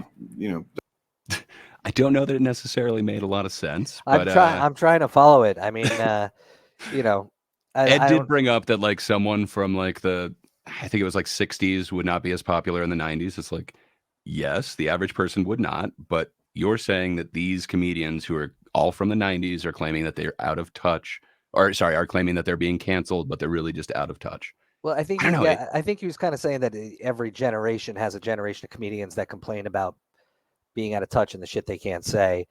But For sure. I mean, I think that wouldn't kind of disagree with pushes that. the envelope with everything. And again, not to say that they're totally there is no blanket statement with this. There are comedians that are completely fucking out of touch now that they've gotten blown up. Like what's this one? Kevin Hart. That guy had a couple of specials that were just fucking phenomenal. And then all of a sudden I was like, why? Oh, what's going on here? Like, he's just, I don't know if he's everywhere and it's too much for me, but he had a controversy, like the canceling thing for, that's right. Yeah. Cause there was a joke that he said, essentially like he would beat his son if he were gay. And I think since then he has not tried to go anywhere near edgy. That being said, like, he's still a fun character to watch. Like, he's always fun in film and everything, but I don't think his stand-up has had that same edge. Right. Dying on that hill for Dave Chappelle. I will die on that hill for Dave Chappelle. He is the GOAT. Like, the jokes you know, are of course, hilarious. it's impossible for me to say if I would think they were funny if I was a transphobe or something. But like, I don't know, they didn't. But every joke up until that point he thought was funny. Just this one subject off limits. Seem like they'd be funny. They just seem malicious. They didn't seem like jokes. You know what I mean? Like there's a clear, in my mind, when I'm watching the special, to like a tonal shift from saying, you know, humorous anecdotes and whatnot to just being a dick. And I stopped watching shit. So like it's, guys. So he didn't even watch the special. He's just like, oh, I've seen enough. Now he's a dick. This I'm is done. Dane, though. This is Dane. Yes. Like, Yeah. No, put the blinders on. I can't stick my fingers in my ear. I Back to can't the hear bubble. this. I can't, because it will change my entire life and it'll be shattered. If I actually hear an opinion that's different than my own and fucking agree with it, it will ruin everything and all my identity will be gone. I'll be nothing but a beard and fucking thick rimmed glasses. And there's so many others who have the same type of deal. I know. So I don't he's know. He gotta, can't just be one of those butterflies. He must be his own special butterfly. he's got to reinforce his bubble. Like this Grey Poupette. I mean, he kind of looks like the douchebag friend from, you know, every slacker stoner movie or something. You do. Hey, I thought I didn't know about friendship. I thought I knew nothing about it, according to Ed. But You just I look just like look the like that stoner guy. friend. Okay. You Well, I mean, just look hey, like him. You I'm don't actually castable. have any friends. I think that's a compliment. I thought I was uncastable, but apparently I can play the buddy, the sidekick. All right, I'll be the comedic relief. Let's do this. I don't know. I want to hit him. Up another great one. Wow, he wants to hit me. Wow, that's from out of nowhere. Dane, that seems a little weird, especially considering you've said this. Wait, in like the I past. said, like he's got to see me anyway. Don't let me go to a con and his motherfucking ass is there. He has to see me. Right? And I ain't saying I'm gonna knock his ass out. He's like, is that a threat? Like, ain't nobody threatening you, motherfucker. We already know you can't whoop my ass. That's not what the dispute is. I'm saying we gotta have a discussion, and there might be someone that's a lot less patient than me. So yeah, I mean, overall he's smart enough not to say I'm gonna knock you out, but kept on being like, hey, I better not see you in the same place. But remember, and then he there said might be someone he doesn't who's want less to be patient aggressive. than me. Yeah. No, it's very clearly a threat, but you know, I'm not threatening you. That's clearly the type of thing he's going for there. I mean, like most of the stuff that he says is like and very intentionally not legally actionable, I think. And then that just kind of almost is almost like, because I mean, yeah, he says, no, I'm not going to knock you out. And then he, you know, but then that's clearly what he's saying. Like, you can't whoop his ass. So that implies he's just going to assault you because he just said, don't let me see you at a con. Or listen, we're yeah. I don't know. I want to hit him. I want to hit him. That seems weird that they would, castigate an implied threat of violence, but yet Dane would actually full on say that he's going to hit me. Dane has some impulse control issues, clearly. It seems and like maybe it. that's why he, keeps everybody at a distance and blocks everybody, because he's not capable of actually controlling himself. I mean, I do think push comes to shove, Dane comes face to face with anybody. He's not hitting anyone. So I mean, like, it's not really a scary threat, but it is, on course for Dane's pattern of being a fucking hypocrite. Well, we could actually make this happen, Dane. If you do want to meet up, I am going to be in Portland later this year. So, hey, you want to get in touch? I'll give you the first shot. Let's do this. It'll never happen. What about Bill Burr? He was a 90s comedian. Is he past his prime? Dude, Bill Burr is out there fucking clowning on conservatives left and right, dog. Maybe Yeah, Bill Burr is hilarious. That's great. He also is clowning on the left. Bill Burr seems to be equal opportunity. He's awesome. I love Bill Burr. He's more in touch with the zeitgeist. So no, I can't say he's out of touch with society. I can't speak to how that translates to comedy and all that. But in terms of how societal attitudes are going, he's out of touch. Because, bro, I'm sorry to break it to you. How? So he's more in touch with comedy, but he's more out of touch with society. What is his point there? Like, so apparently Bill Burr doesn't have the same beliefs as society. So what? Like, he never actually explains that. It's just, Yes, he's not out of touch with comedy, but he's out of touch with society. I think they kind of go hand in hand. I would think so, but I don't know. I guess they're totally different things. If you don't have the right opinion, you're out of touch with society. I like that comment, though. Do you want to hear more from Bill Cosby? You know what? I'm not saying I want to give the guy money, but I'd fucking love to hear from Bill Cosby now that he's had the entire prison experience. I think he might have an interesting perspective. I bet. It'd be like, I'm not saying it's going to be a good one, but but people are only getting more and more accepting of the LGBT community. We're not going backwards. All right, Gen Z. Do you think that I just seem to have an issue with that or anything? No, but that's what I'm saying. If So society is it moving seems further- like you think Hold on, less. What was the debate initially about? Yeah. What was the thing? Question. Let's see if they get this right. I don't know. I didn't see it from the beginning, so It was I don't know if, okay. Being out of touch with society. I don't know if Eric's- Yeah, watching this, it becomes clear that like at least he wants to present himself as not being on the right. So it's like, so what did he take such? So he has no idea what the debate was about, but he knows that I'm all right. Again, I guess he could smell it on me. I don't know. That's weird. This again goes down to why these guys just don't get why we have to say, what the fuck do you mean by that? Like, he's calling you alt-right. You're not. I know you well enough to know you're not alt-right. I mean, I am more right than they are. Does that Yeah. make me alt-right in their opinion? Every political compass test I've taken has been either center or just to the side of center. everything to the right of Dane is alt-right. So Yeah, yes, that's true. Yes, Fair you are enough. alt-right. But if he keeps saying that, I mean, to me, alt-right seems like a dangerous individual who has a very closed mind, no different than alt-left. You know, Yeah, somebody who I'm has sure they probably would like threaten violence against someone or something. Yeah. It sounds like they're a bad dude, you know? they're not good for society. That's for sure.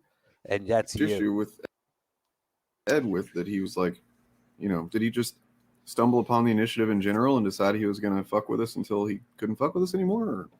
Yes. I didn't decide that. It chose me. Yeah. I came into your comment section. I asked a question. Well, I first said, you should let Lofty speak, and you banned me. So then I talked to Bob and said, hey, what is the minimum for the pattern? He invited me on stream. We talked about it. Then Ed kept commenting on my thing, so I invited him on stream. I don't see how that's me coming for you.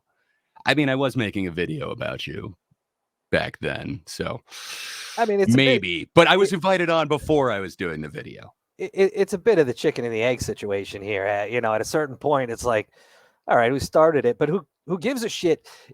It's an exchange of ideas and information. It should be a good thing. It should be great. And these guys should welcome it. And I get it, because if they get that differing opinion and it makes fucking sense to them, I just feel like they're going to crumble and it's over. For sure. I think that's it. Yeah. I don't know. From know. the two debates that I've seen, he seems to consider himself a comedy fan, but without any desire to discern between good and bad comedy. No. I will not ban comedy based off of subjective taste.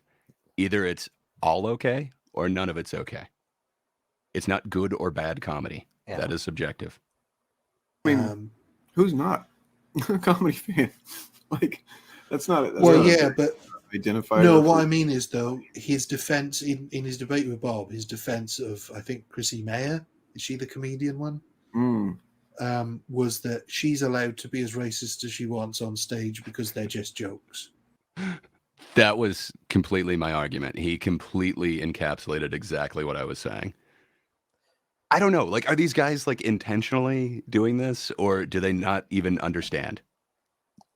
I was trying to find out his standard. It was literally all about, okay, so when does this start? And he was deflecting to everything else other than that. But my point is, yes, a comedian should be allowed to try to make you laugh. Part of that is going to be going up to the line. Sometimes it's crossing it. Sometimes it's not successful. But what I'm defending is that attempt. And that is what comedy is. It's all about that attempt. Yeah, I mean, people forget too. These guys like this, they forget comedy is it's the way that we can take a taboo subject, something that's not easy to talk about, and bring it out to the light and say, okay, like, you know, make you look at it and be like, well, this is fucking ridiculous, and this makes sense, and it's a way for us to actually exchange thoughts and have a different perspective, because that's what they do. They bring out a perspective that maybe nobody else thought of, and we're able to look at it without having to be like, what a big fucking deal. We can't talk about this. We can't talk about trans. We can't talk about racial problems, white people, this, that. Sure.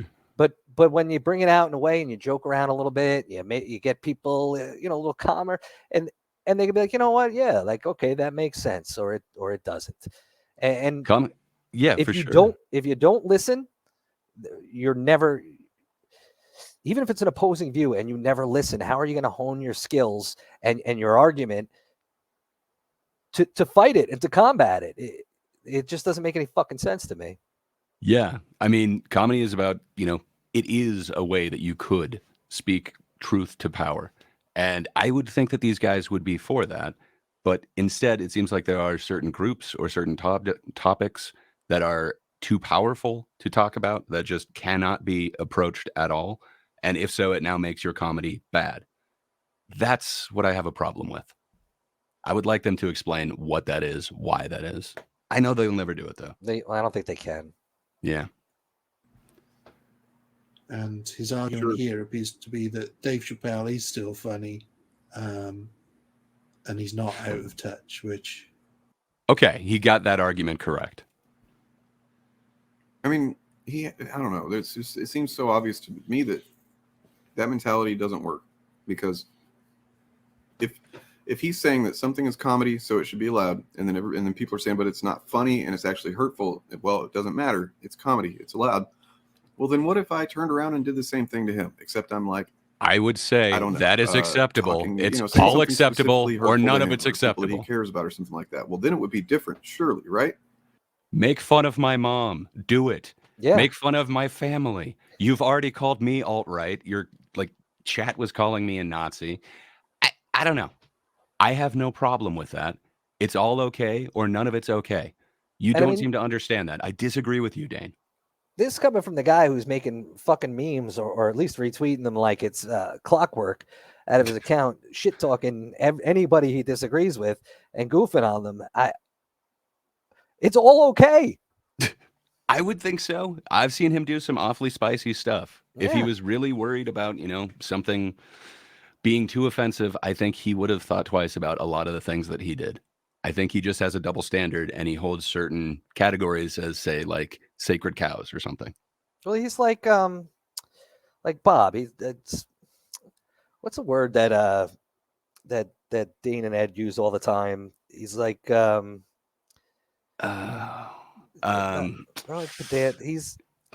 retarded. He's fucking retarded. Is what he is. I don't think you're supposed to say that anymore. Is it like the N-word now? Like, I can't. I think so. Like, I think it's off limits. Slurs are not. So I get it. I get it. See, then this is why I came onto their stream, because I want to understand things. I get it. So I can't say like the N-word or the R word, because I'm not black or arted. But like Dane and Ed can both say it repeatedly and nauseum because they're fucking retarded. That's well, yeah, and that's always the line that these people don't seem to ever understand. Everything's funny until it's about them. It's like, hey, that's not cool. That's not true. I just don't think your jokes are that funny, but do it. Come at me. Tell me I work at Blockbuster. With my legendary, the classic Blockbuster color of gray. You didn't think that was funny? It was hilarious. He works at Blockbuster. I'd like to not make any. I wish to not speak about his appearance. It was so funny when Dane threatened to punch me. I mean, I'm still kind of laughing now just thinking about it. I like how he almost tried to whisper it too. He's like, "I am." Pussy. It's like, well, I kind of have a feeling his fist would be much of the same. Just. I better be soft to the It touch. might actually feel good. I don't know.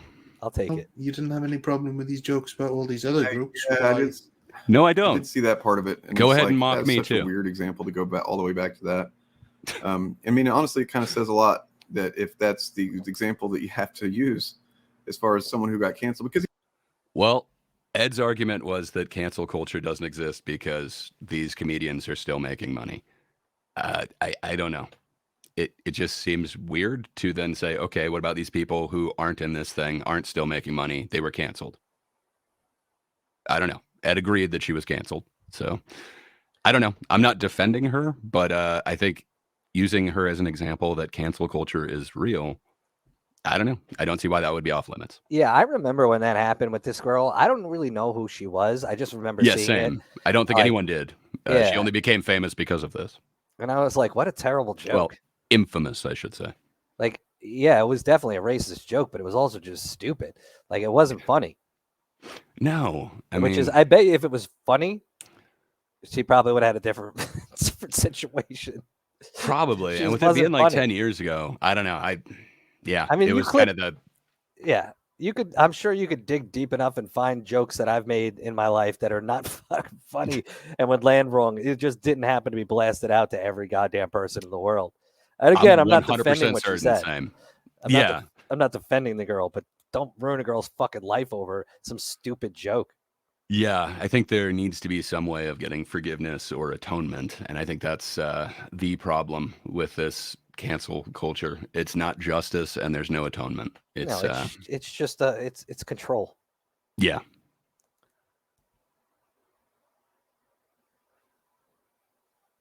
Yeah, I will say that is the most clear-cut, as far as I know, example of a person. Of course, she was not like a famous person either. Who just, from the time she got on a plane until she landed, her life just was fucking upended because of a tweet.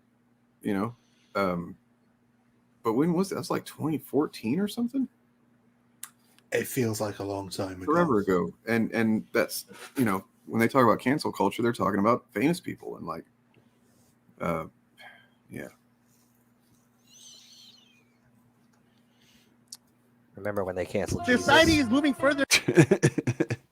I've heard about that. I can't say I remember it. I think Eric might be able to tell us a little bit something about that. But further toward trans acceptance, and fucking Dave Chappelle is over here shouting at a bunch of high schoolers about how they shouldn't be that way, then does that not? Is that what happened? Students question him.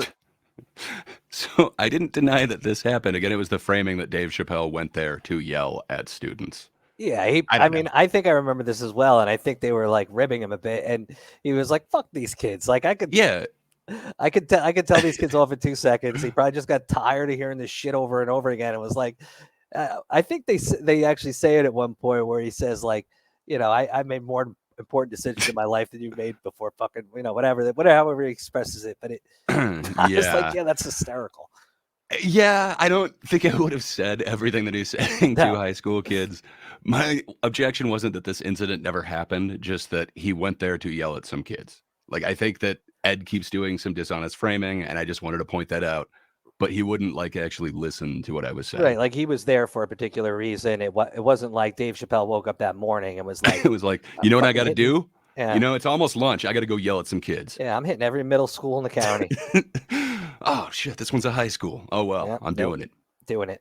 Directly, there was one 16-year-old who called him a bigot and said, "I'm 16 and I think you're childish. You handled it like a child." According to two students who related the conversation to Politico the following day, Chappelle responded, "My friend, with all due respect, I don't believe you could make one of the decisions I have to make on a given day." What kind of argument is that? Some parents were unhappy that Chappelle had used the N-word during his Q&A. When a student told him, "Your comedy kills," Chappelle responded by saying, "Redacted are killed every day." In response to another question, which Politico did not report verbatim but claimed was antagonistic, Chappelle told the performing arts students, "I'm better than every instrumentalist artist, no matter what art you do in this school. Right now, I'm better than all of you. I'm sure that will change. I'm sure you'll all be household names soon." He was really...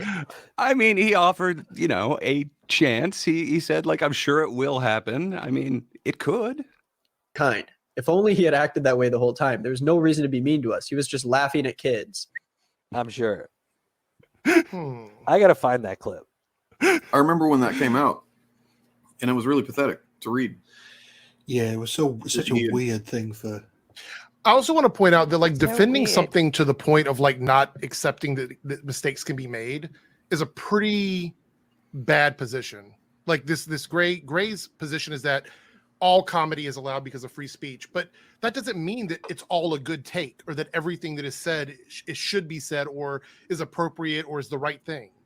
So it's a really Those are all different arguments. I've never said that everything that is said is the right thing or that it can't be said. The part that I disagree with is that it cannot be said.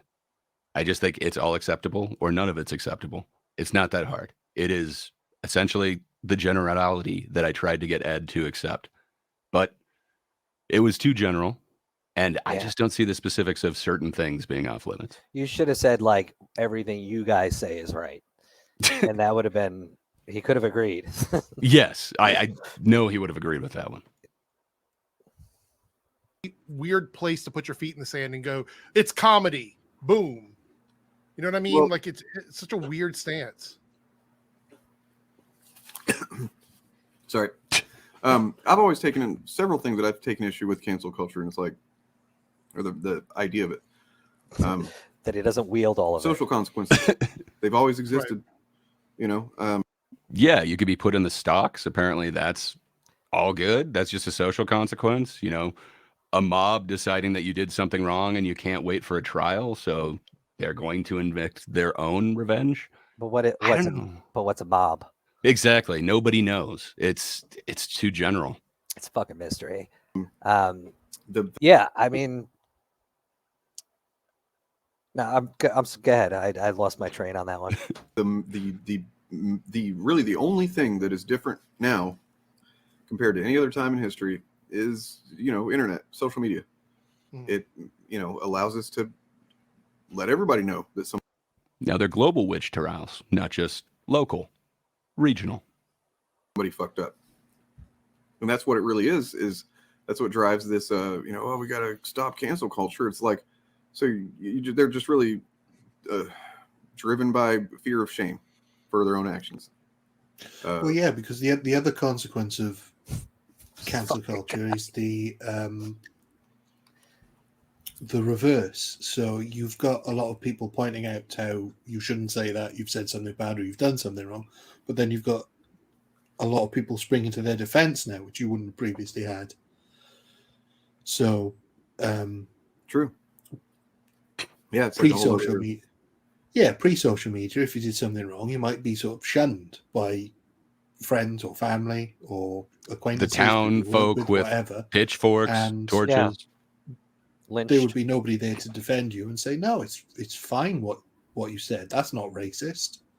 Well, it's like I've always argued about, like, you know, if in the case of like Gina Carano or somebody who loses a job with entertainment, you know, or whatever, because of saying something or whatever, and it's like, is it simply the fact that a bunch of people were mad about it? Like, what? And if that's the case, okay, let's just, you know, pretend we're going to solve that. How are we going to solve that? That's not also limiting free speech. Right.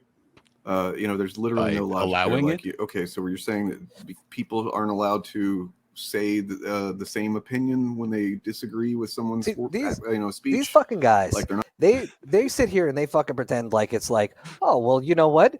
People don't want to support Dave Chappelle anymore, so they're not going to go buy their tickets. And people didn't like Gina Carano because what she said, so they're going to stop watching Disney. Oh, that's not what's fucking happening. What's happening is these people are seeking out to destroy an individual, and they're using the company and trying to damage the company's profit to make them do what they want. It's different than saying, I don't fucking like that. Yeah, to make them bend to their will, not just voicing an opinion. If they were just voicing an opinion, I don't like this, or downvote or something, that's all fine. It's fine. That's not an action crying for some sort of reprimand or some sort of revenge to be taken. I mean, this coming from the same fucking guy who has said, oh, if you don't like what I'm saying, you know, you just tune out. Don't fucking come to my stream. Yeah, no shit. Like, that's what people do. Block. Yeah, block. You know, if you don't like what he's saying, I'll block you, and then I will tune you out. He'll make it so you don't come to the stream. Yes. Well, I mean, you can come. You just, you can't participate. Correct. Yeah, just not there. Say it all at the same time, or like, what are you saying? And then, I've worked for a lot of restaurants and various retails and stuff like that. I'm like, not Blockbuster. If I'm representing a brand and I do say something shitty that could make that brand look bad, they're gonna fire me. And I think that's fair enough if you're doing it as a representation of the brand. I don't think just because you work someplace, you are at all times a representation of that brand. Maybe there's something in a contract where your employer could say that and you agree to it. That would be fine, but that's not what's happening. Instead, it's people demanding that the employer does this. That is the cancel culture part. It's not somebody has a bad contract. It's a little tricky too, I think, when it comes to people who are, in the public eye and they're famous, because they do certainly at a certain level represent the brand. Gina Carano does represent, or did represent, some Disney in some effect, and I guess, what was she, a wrestler or something before that? MMA. Oh, she was MMA. Yeah, she was the real wrestling. Yeah, she's a good looking woman, but it's a tough line, because at a certain point, what you're actually saying, okay, because you work for me, that means that you're contracted to think a certain way, be a certain way, speak a certain way, and that's like tantamount to slavery almost, in a sense, that because somebody's contracted to be an actor or a comedian or a brand ambassador, or maybe a brand ambassador, I can see that being a little rough. Like, I think brand ambassador is a little bit different, but Dylan Mulvaney would be a fine example of that. Obviously it wasn't well received. But I just think it's a tough line. And obviously, it's a situation that would have to be taken case by case. If somebody's out there saying something so horrendous, like, kill children or rape is okay, then clearly we're not going to be on board with that. But if somebody has a political opinion in today's climate, how do you not have an opinion? Yeah, I agree with what you're saying. I just I don't know. I think it's a little different for an employer, unless you sign like a specific sort of contract to say, like, you are at all times a representation of us. You cannot have any opinion that differs from us. Right. If you express that, you'll be fired. Like, I think everyone thinks that's unreasonable, but instead it's these crowds that are actually the ones incentivizing or instructing the employer to do that. Yeah, that's the problem. It's not Disney. Disney would have said boo. Disney really, and and eventually the pendulum will swing, as we're seeing it does, that these companies are going to realize making money, which is the most important thing to them, obviously, it's not working by just crushing people's voices constantly. Yeah, and I think people can see through that. It's it's not that it's their actual ideology of the company. It seems more performative. It seems, this is trendy, let me get on board with this. And honestly, I think that's the issue, that a lot of times, like, and not to completely divert us off course here, but like, I know that, what is it? And I could give a shit less about this whole Miles Morales thing, how they had that argument. And I don't think that I think there's a disconnect between what Dane and Bob and these guys think that people are actually upset about. And I don't think it's that anyone's pissed off that Miles Morales is black or Spanish. Like, no, they're pissed off because this company is like making an asshole out of everybody. They're saying, like, we're just going to do this because, it's the thing to do. And we're going to show you how great we are. They're using the people of color and their situation to make money. They're insulting everybody else by saying we're assholes for not liking it, and we just don't like that they're using the people, and they're using these tokenized characters to just make money. Like, make a good fucking character. Nobody's gonna care what color he is. I don't give a shit that Miles Morales is black. Yeah, exactly. I like that movie. I didn't follow the comic, but the movie I think was fucking great. Yeah, I don't know much about the origin. I've just kind of heard Eric July's explanation of it in that Bob debate. That's kind of the extent of it.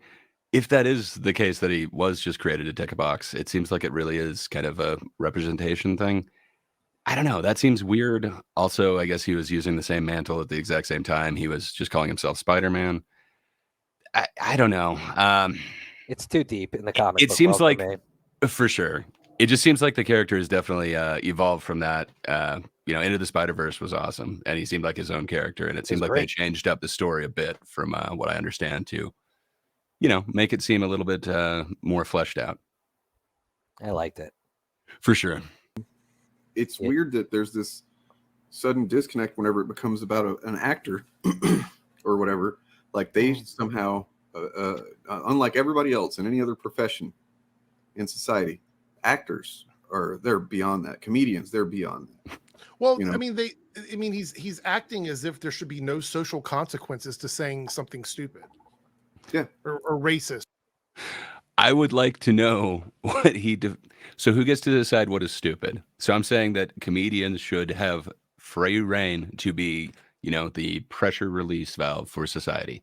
They're going to have to toe that line. They're going to have to walk it, and it's going to, at some point, be over the line. I don't think that they should then be canceled because of that. I think that's the game that we're playing with them. That's the contract we made. I don't know where he's coming out about, I think that people should say stupid things and racist things. I don't know. I think that they should not be the ones who decide what is stupid or racist. No, absolutely not. And beyond that, I don't want to go on this define things too, but what the fuck do you mean by social consequences? Exactly. Are you talking about I don't want to buy your tickets, I don't want to watch your movies, I don't want to I think everyone's cool with that. But if it's I'm going to try and evict some sort of revenge on you or take something from you because of this, that seems like it's, beyond the pale. Right. Like I'm not going to watch like I don't know what fucking shows are on in the morning because I'm actually at work, but like The View or something like that. I'm not going to watch that, because it doesn't appeal to me, and I don't like it. I don't like what they have to say, but I'm not going to call, the place and rally people together and try to forcibly have them removed. It's like you're entitled to your fucking opinion, whether it's good or bad. Yes. Yeah, they keep asking, like, are you entitled to a job or something? I think that's a really, really slimy question to ask, but you are entitled to your opinion. I don't think you should have to not say your opinion because it doesn't agree with what they say. I don't think there should be some grand arbiter of this opinion is acceptable, nothing else. I mean, no one's entitled to a job, but you're certainly entitled to a reasonable explanation to why you're losing that job, and you're certainly entitled to some protection of your own, I don't know, free fucking speech. It would be nice, but apparently if it's not the government doing it, it has nothing to do with free speech, and it's just social consequences. Social consequences. Or fucked up. Like, if you're saying something, there are social consequences. That's not a new concept. Nope. It's just the fact that we have a larger. We had witch trials before. That's the only difference. And it's easier to find the niche audience to support you. You don't need to make your whatever it is you're making have as broad appeal. So you can say racist stuff as a comedian, and you will find racist audiences, or racist audiences will find you. I kind of start to think that might be being true. Canceled is a benefit for certain people. Who and how? I got canceled for my job once. It was awesome. So it's a really stupid statement that makes no sense. That how would getting canceled benefit anyone? And who is this person that is being canceled that is now better off for it?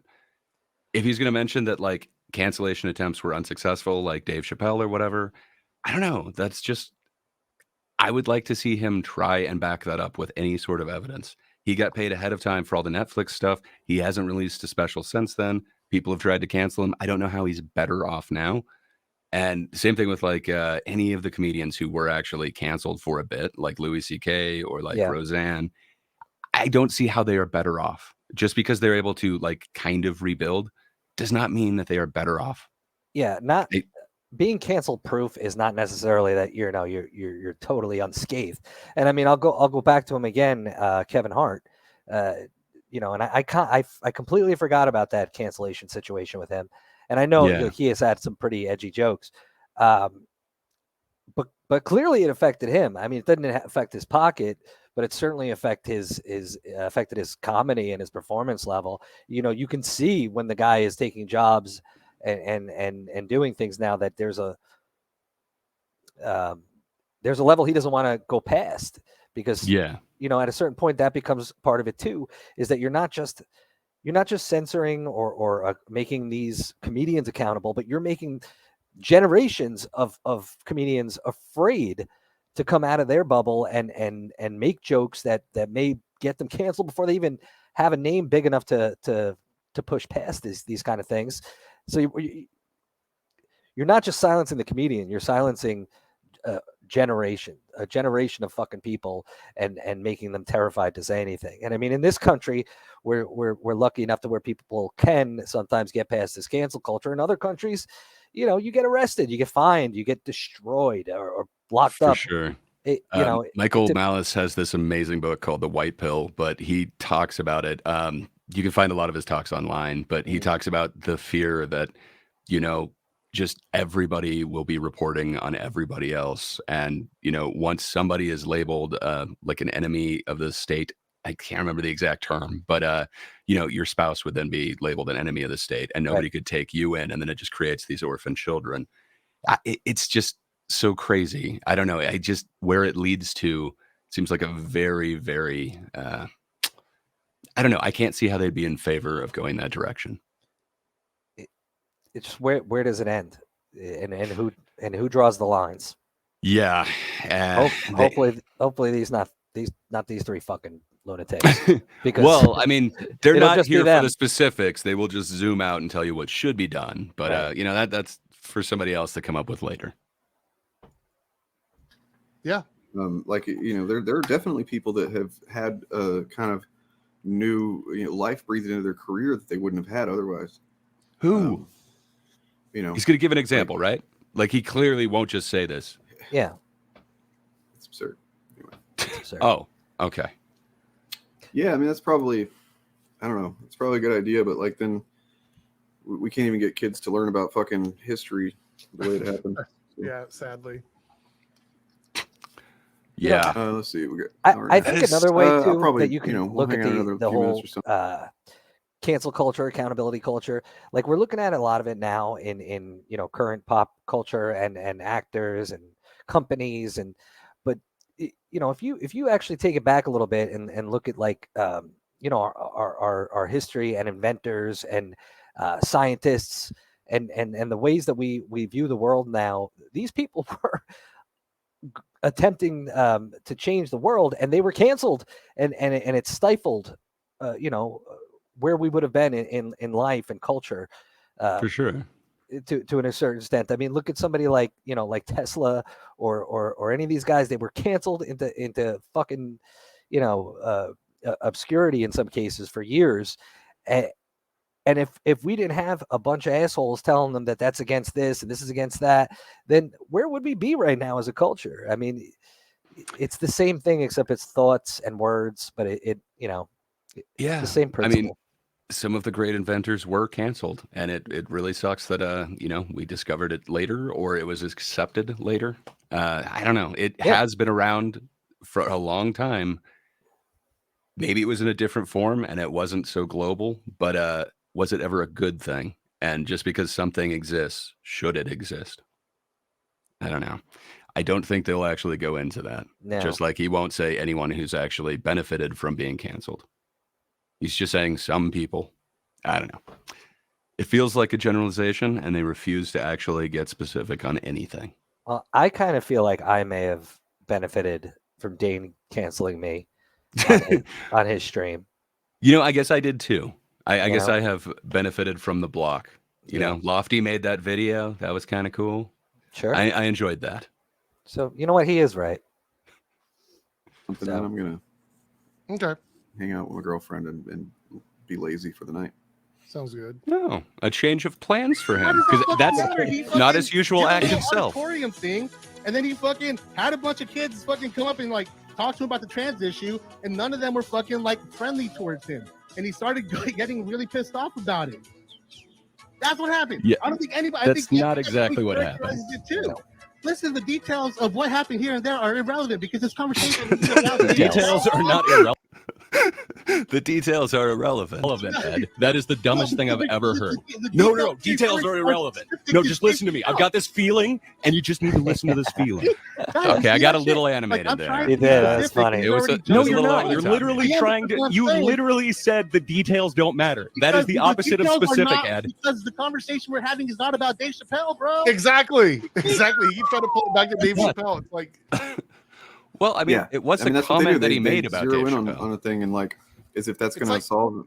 it's like he prepped specifically for Dave Chappelle because that's where he wanted to drive the conversation. And once Ed starts pulling it away from I don't think that's fair because Ed No. commented about Dave Chappelle, and that's what drove the conversation. So he's right. I did prep to have that conversation, and Ed did not, and he would not engage with it. It's really.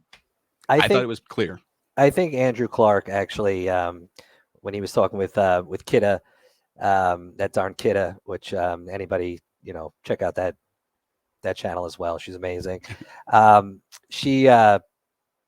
He was saying like 90% of this conversation is taking place in Ed's head. So I think so. So you don't necessarily know what it means at any given fucking time. But apparently it's pedantic to try and figure it out. Like you Yeah. should just be able to. I mean, I guess these guys are all into mind reading. Like you should be able to read his mind as he reads everybody else's mind. He knows their intentions. You should know his. They know. It's like it's like a formula to them. It's like a math textbook from elementary school. They know, 2 + 2 = 4, and there's no way to ever learn anything new. It's just they already know, and yeah. you don't. Well, there's a correct opinion. Yeah, we don't have it.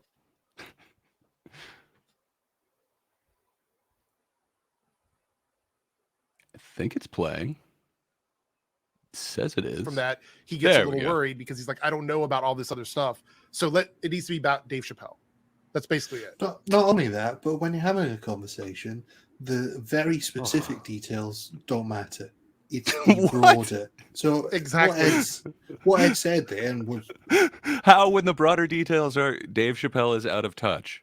It's like, how? Like, don't we need to like look into it, or do I just say, you're right? Well, I guess I've lost. But like, why you're would- right. Why would you look for more specific details? In a conversation, they do not matter. Words, just take them as they are. able to back up by finding clips. He's pretty spot on with what happened in that situation. with This Dave guy needs to Chappelle. blow his fucking nose or something. It's not It's just like exactly right. It's not. He's word for word paraphrasing. perfect, He's but paraphrasing, yeah. basically. But it's also like I don't know. It's safe to say. I do want to give Ryan a compliment. Out of the initiative, he Is it his does have the purple best shirt? voice. Oh, well, his shirt is quite spiffy. But I got to go with, he could read like a bedtime story or something, like Harry Potter. Yeah, I don't know. I'm like you could put him on one of those like National Geographic situations. I'm all in. I'll listen to everything he has to fucking say. Like, Yeah, you he know. does have kind of that very sedated delivery. I do like that. It by far the best voice in the initiative. I watched what's that Chimp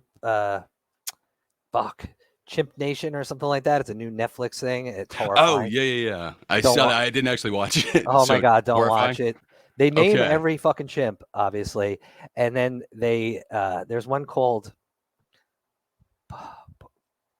pork belly, pot belly, something like that, and they make Huh. you like love this fucking thing, and he is like a little bit of an outcast, but he's like trying, and then they're like I think it's Richard Attenborough or somebody, but it reminds me of Ryan a bit, and he's like, oh, and this is the part where Teapot's rival gang comes in and watch them plot to beat him to death, and then they show it, and then they even show him dead, and then come back like a half hour later and show the other group of chimpanzees completely plotting this whole death of this one outsider from a different group, and it's horrifying.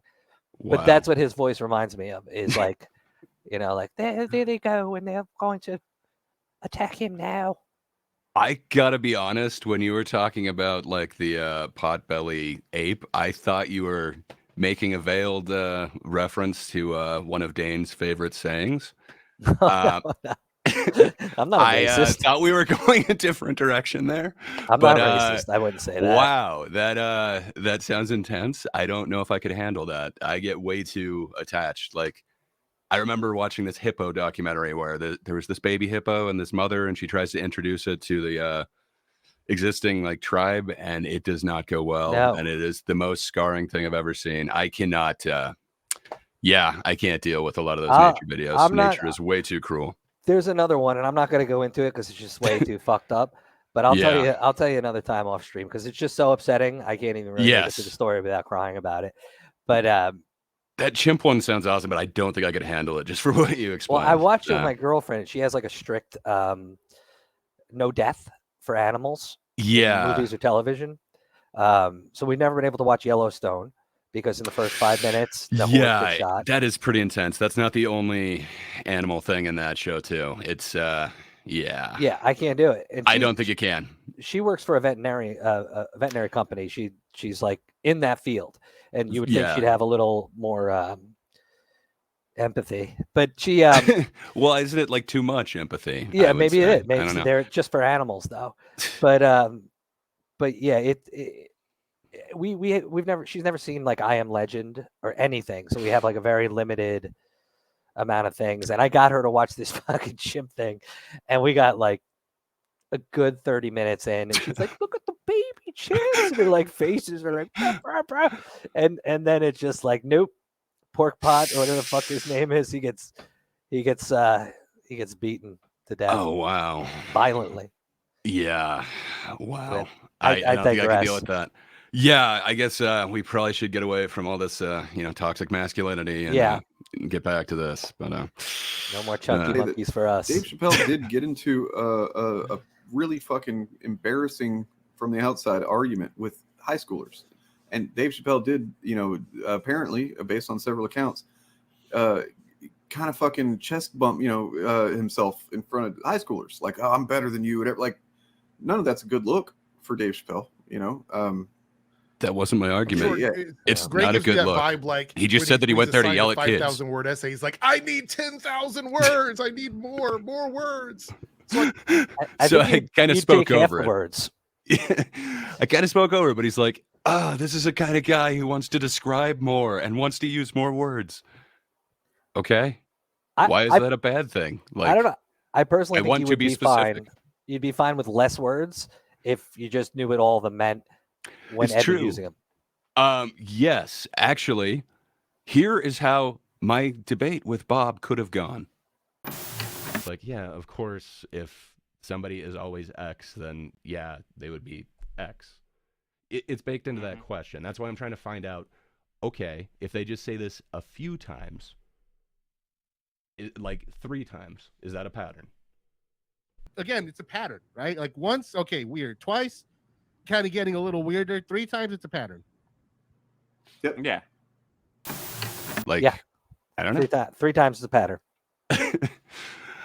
You couldn't get you couldn't get you got you gotcha. Like, he got you. He really does come off like he developed his personality, his persona, like off of movie characters or something. I don't know what it is. It's What character do I remind you of, Dane? I don't understand this. I don't feel like. So, what is the stoner friend that I remind him of? Am I Kumar? Am I Harold? I don't know. Who's the stoner friend? I don't know. yeah. Well, I wonder if this is that like Jordan Peterson effect as well. Oh, same Probably. thing. Stoner sidekick, Jordan Peterson, same thing. Yeah, they're exactly the same. I think I know what they're trying to go for. What they're trying to peg you with is almost like a Randall from Clerks. All right, fair enough. I do like Kevin Smith. Yeah. I was a fan of that movie. And he works in a video store. And he wears the button-down shirt.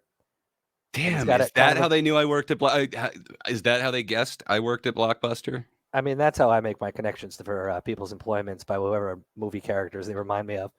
Fair enough. That's how you determine people. That makes sense. Yeah. Where he hyper focused on the stuff that he doesn't want to really give an answer to, and then makes these broad generalizations about everything that he doesn't want to be specific about. One of the things that happens in this is he kind of plays. Well, that was very specific, and we all know exactly what he's talking about. Yeah, it wasn't broad at all. No, that makes perfect sense, and we all agree. Like, clearly, anyone's interpretation of what he just said has to be true. I don't want to say stupid because I don't think that's the right word. He plays thank you. Charitable. I guess ignorant to like what a generalization is in terms of what Ed is talking about, but then he does it quite.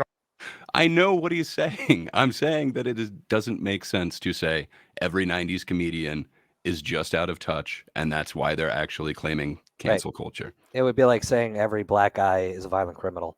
Like, yeah. You just can't say it about a large group of people because it doesn't fucking apply to everybody. Yeah. Like, I'm sure Often there's a ton of 90s comedians that are out of touch. There's a ton of them that we never heard from again. And I would be interested to hear about them. That's why I was asking who and what is their argument. And I would tell you like whether or not I agree with it. I think Jim Brewer was a bad argument. Like, he might have said it in the past, just like I said in the debate, but he's not saying it now. He is not canceled. He is doing great. He just had a special. I think he got picked up by Crowder for a special just on Rogan and like sold out at the mothership. So I think he's doing great right now. Yeah, he's fine. He's just fine. In this chat. Like his whole entire argument when he's talking to Ed about, you know, whether or not, because Ed said something earlier about the whole, like, all these 90s comedians, right? Like, he's talking generally about this era of comedians. And Gray wants specific comedians to be named. And it's like, why do you need that? What purpose would that serve in this conversation? It's a really dumb statement. But then when Gray starts talking about people on Twitter canceling somebody, he makes generalized statements about everybody on Twitter, this big mob. So Ed tried to say that a couple of times. I didn't say everyone on Twitter. I said a Twitter mob came after both Twitter to do something about her account and her employer to do something about her employment. I think that's pretty specific. Ed even agreed at the end, like, yeah, there is this thing that we call a Twitter mob. Yeah, okay, that does go after. I don't know. I don't understand how that's a generalization because I'm not asking for specific names of who out there tried to cancel her. I think, again, that would be unreasonable. But when you're saying every 90s comedian is saying this, it's like, I haven't heard one using that argument. Who? I don't think that's unreasonable. But apparently that's a double standard of some kind. So I'll take it under advisory. That's a general statement. He's generalizing all these people on Twitter. And if I was Ed, I would have been like, well, which people exactly? What were their names? What did they say? Do you have tweets saved? Can you have clips you can show? Because that's exactly what he does when he tries to talk about the Twitter mob coming after someone. I guess it was unreasonable for me to ask for all of those clips. I mean, I remember I just kept dogging him to show me clip after clip. So, yeah, he's right. That argument just stands. Was the part of me like if I was talking to him, that would have been the thing that I would have really zeroed in on is the usage of the word mob in this, like, really obviously, you know, and it's like you can tell this guy takes it for granted. A lot of people on the internet I take mobs for granted. They just like, it's a mob, you know. It's like, well, wait a second, is it a mob or is it just how the platform operates? Right. So her getting a bunch of people to contact her employer and make her no longer employed is just how the platform operates. I just didn't know that. I guess, you know, I don't always read all of the terms of service, so I probably missed that section. Yeah. I really should read those. The platform actually made me it made me beat my girlfriend the other night. Is that in the I really got to read the terms of service. Like, I didn't want to. No, if it's in the platform, like, you can't deny the platform. It's just how it operates. Yeah, I guess there was a bunch of people doing it, and then it just like told me I had to. So I was like, you know what, fuck it, I'm gonna beat this bitch. It's a shame. People see something that they want to engage with, and then they do, and like. So then, by their standards, when their favorite talking heads incite people to come after like us on Twitter, is that a mob of people? Because if we said we're being attacked by them, they would say, "Oh no, that's just people. They're doing it upon their own free will." There's no. I have a very small platform, but don't attack these people. I don't have any platform. I don't think. I just people. I'm just kidding. No, I think that's I'm not terrible. saying that there's anything wrong with that notion, but don't attack them. Just leave it on. Leave it on here. Yeah, if you disagree, don't listen to them. I don't know. If you want to try and get some answers, go ahead and listen to them. But I think if you ask a question, they'll block you. That's what happened when I was trying to find out about the patterns thing. Mob mentality there. That would be the response to that. Exactly. Like, it's not a mob because like nobody's corralling people. It's just that people are doing that of their own volition. That's what the word mob does, right? Is it dismisses the legitimacy of people being upset about something socially, like a social, and having free will to do whatever they You know, calling it a mob really made those lynchings illegitimate. It was just calling it a mob. He's right. He's got a great point. We should have been more accepting. We should be more inclusive. That was just, you know, social, what did he call it? Social consequences? Yes. Yeah, we should be more accepting of that. He's right. We should teach more of apparently that history to everyone. That's acceptable is, I'm guessing, what his argument is. It's fine. It was a mob. I don't. Can you call it that though? Doesn't it degrade what they're doing by calling it a mob? That's what I'm hearing from him. I just like go on the definition train again. Like we are considering a mob a large or a group of unruly, unorganized people that are together at the same time. Yeah, exactly. Because it's that's something the else, I right? would go off of. If it's an organized group, I feel like, I mean, I don't have the vocabulary of say somebody like Ed, but you know, he has a way with word. But that's very pedantic of you. Yes, I know. But he,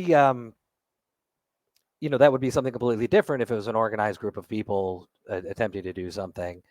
For sure. So I mean, definitions matter. I think so. Know. There's a difference between a mob and, you know, just a regular boycott.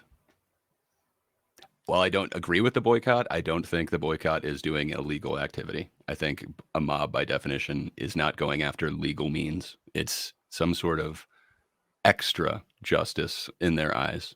Yeah. They want to do. Like, that's basically it reduces him into this. He literally says hive mind when he's trying to. When Ed asks him, I remember that Ed's like, "What do you mean by mob?" And he's like, "Well, you know, it's like a hive mind." And it's like, I don't remember saying hive mind, but it was meant to be an analogy. I don't think like they're like the Borg and they all have like literally the same mind or anything. You know what I'm talking about? Like you've been at like a crowd where all of a sudden like you know, it gets a little unruly at like a game or like a concert or something. I just mean that like where everyone starts egging each other on. It's not necessarily one person saying, we're going to go overturn that car or whatever, but it ramps up to that point. Yeah, that's why you have a like mob mentality. Exactly. And you know, when you have a large group of people who are all acting fucking crazy, it takes away accountability. For sure. And that's why you can get away with doing such terrible shit in a mob. For sure. And that was imprecise speech on my part. I didn't mean exactly a hive mind, but I believe I did clarify it later on in there. You're so fucking stupid, man. Come on. I'm sorry. My bad. Get your shit together. If you want to, yes. if you want to party with these big dogs. Worse. That's a worse fucking word for what you're trying to Borg? I didn't actually realize he was doing the Borg reference. Yes, I meant the Borg specifically. Yeah. I'm sorry. I just lied a second ago. I meant the Borg. This guy probably is the smartest guy in his little clique or something, but smarter than me. That's not true. You're not better. You're not better looking, but you're smarter. Neither are true. I am not better looking, and I am not smarter, and I am definitely not the smartest one in my friend groups. Yeah. Human endeavors are subject to human folly. You're right. Everything, nothing is reliable. Everything, Gotcha. nothing makes sense. You're right. I do wish he had included the first part of that, but still, he did say that human endeavors are full of folly, and it's like, yes, humans can make mistakes. That doesn't mean that everything is thrown out the window because they could possibly make a mistake. He said something earlier that I believe was closer to facts don't matter, but he didn't include that in this cut. You're right, Ed. No, you won. You got this. This pedantic shit, bro. Listen, I never said that. I am not some fucking crazy right-wing guy who thinks nothing and nobody. It was very pedantic of me to repeat his words back to him. Pedantic is like, it's gonna live in infamy to me with this fucking guy. Like I swear to God, man, like I've probably heard the word pedantic used in a sentence like, I don't know, 5 times in my life. Like it doesn't. I know. Come up I've that been much. trying to up my game. I've been trying to get to that 50 a day level. I'm not there yet, but I'm trying to match Ed. He did give me a few advice tips on how to live my life. Yeah. I also want to take on that pedantic Educate argument. yourself. I'm trying to. I need to figure out more ways I can fit it into my speech. I got to educate myself on how to do that. We'll get Can be there. trusted except for their own like whatever quote unquote common sense and shit, bro. I'm not that fucking guy. It's a case by case thing. I think No, you seem to be saying even your common sense wouldn't work because you're human, and humans have errors. So again, everything could just facts don't matter. Nothing matters. I'm not the one saying that, bro. You're the one who's trying It to. just sounds like you're you're saying that. What the? God, it's like you have to slow down and think about the stupid shit he's saying to make it even make a theoretical sense to break it down. I don't get it. Obviously, No shit. but okay, so no theoretical sense. I don't know. One of these days, hopefully, I can speak on his level. But it sounds like it So- to you because you seem to have a certain fucking perspective here. Not gonna clear. It's not just to me, buddy. Like, all right, they do have a good point here. I'll let it play out, but they do have a point. And I Here's what the comments are saying. Oh, and he's doing okay. This is just a very, very, it's a very, very fucking old the Skyver technique. The Skyver. Yeah, he what is is a that? legend. The Ethan Skyver. Van Skyver. Apparently, I he is know- now I know. just the Skyver. Yeah, I didn't don't know he graduated.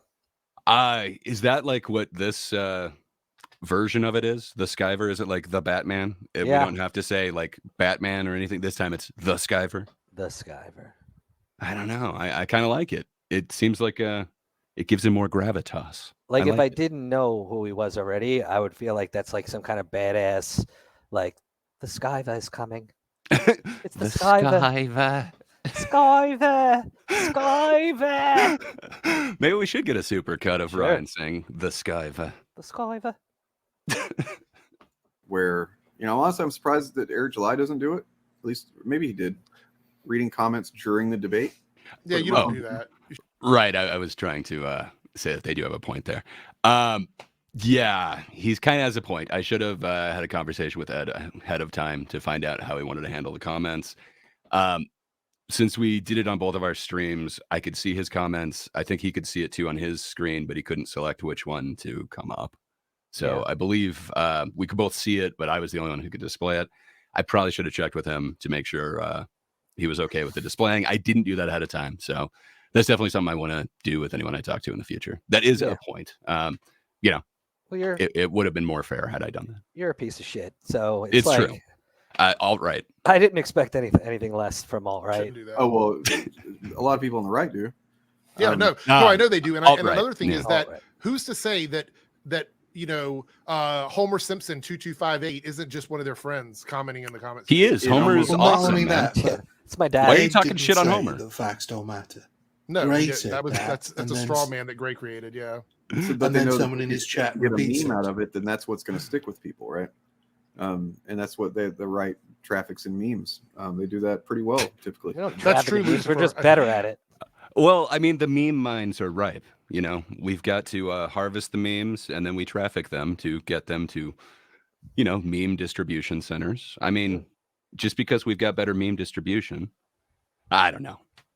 Maybe I shouldn't argue for it because people will start thinking that, their accusation of alt-right is correct. But The alt-right meme machine. I gotta say, the right does have better memes. Yeah. I think July did when he was talking with Bob. I think there was a couple times he did read the comments. Oh, you mean other than the time that he glanced over to get the answer to what? Hey, didn't he read comments when you were talking to him? I thought I remembered him actually doing that. Yeah, That seems weird. It seems like a double standard. If only that video wasn't privated, we could see if that's yet another double standard of But his. you know, it's funny. He didn't read all the comments because there was a bunch of people in his room who have since turned on me. But they were all like, this Patrick seems like a pretty fucking reasonable guy. Like he maybe he doesn't want to look up your pronouns before he has a conversation with you, but he seems open and he wants to learn. Maybe give him a break. And he's just pulling up like, oh, this guy said you're an asshole. Yeah. This guy who happens to be on the screen now. Oh yeah. That's my favorite commenter of theirs. They make some very, very salient points. Yeah. The 15 was, or wow, that was very wistful. Yeah, fine. Let the comments say what they're gonna say. I couldn't give a fuck less, dog. Exactly. I'm talking to you. All right. And look, people on those school. Yeah, sure. The issues that are school within those. Oh yeah, they okay, definitely did. I'll give you that. Speaking of that, they're committing a. So I don't know if he knows what a Freudian slip means. Like, wouldn't a Freudian slip mean you accidentally say something?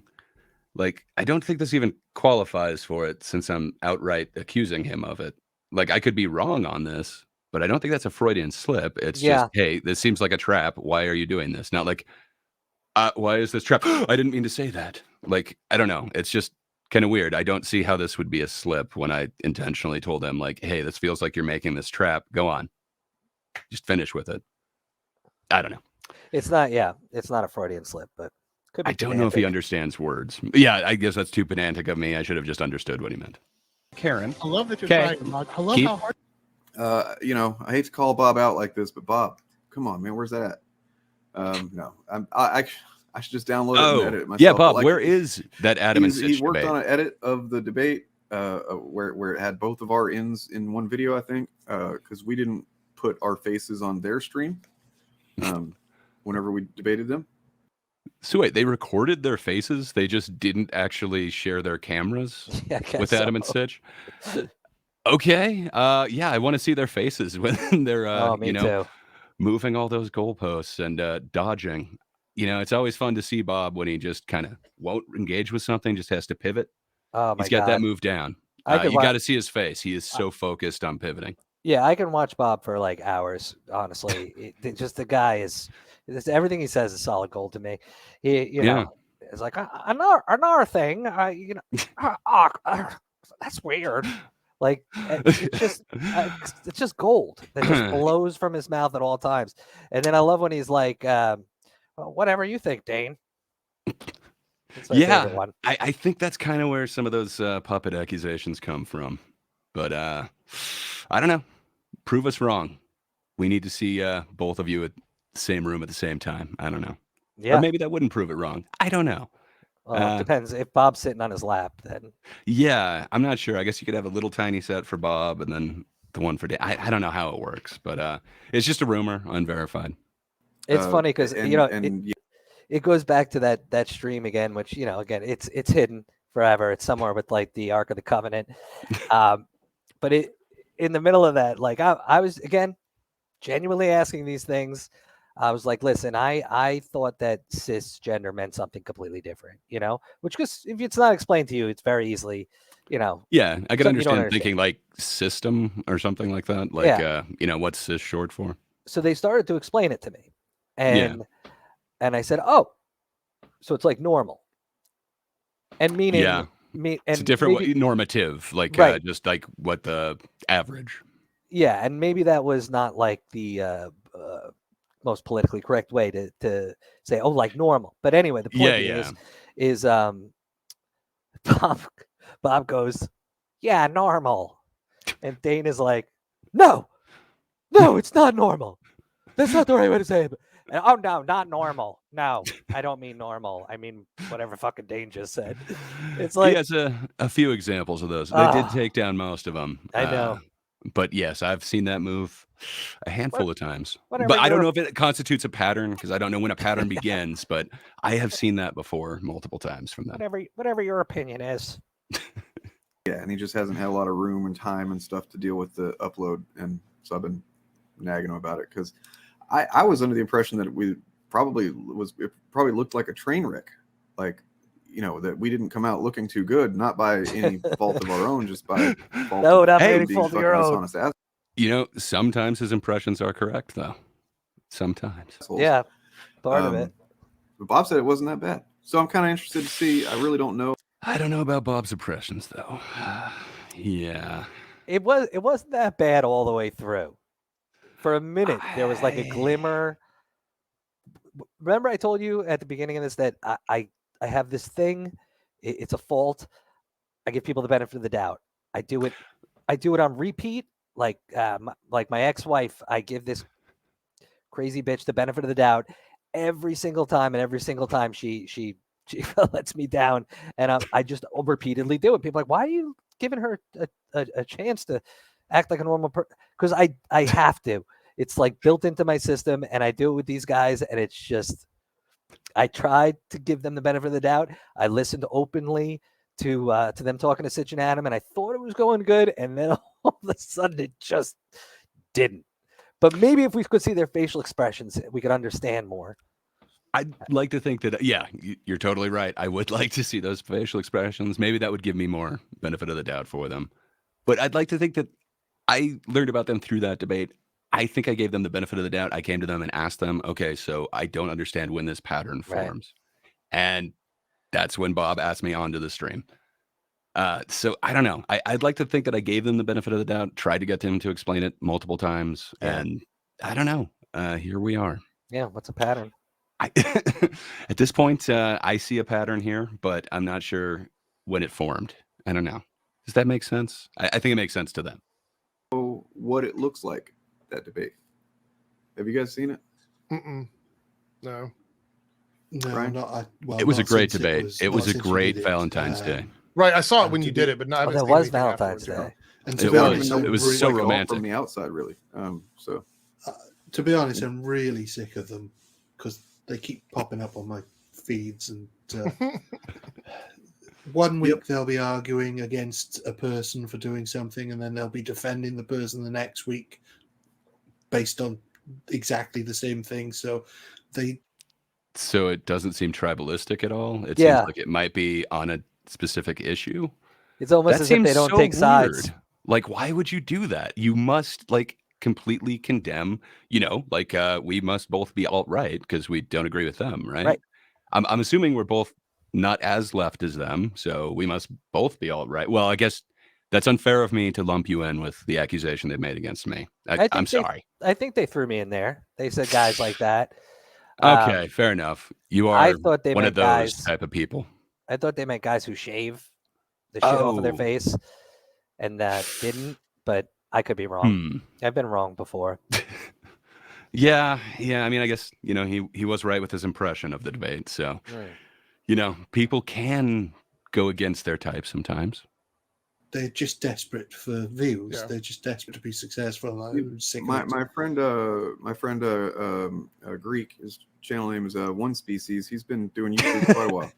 One Species. He is the reason that I knew that whenever Adam offered Bob to watch a video with them on stream, I was like, he's gonna fucking ambush debate you, because that's what he did to One Species, where you can literally find the video with a stream where it was like, we tried to watch a video with One Species and it went off the rails, like setting up this fucking narrative of like, we were just hanging out like bros, and then it went all crazy, these leftists, basically this is the implication.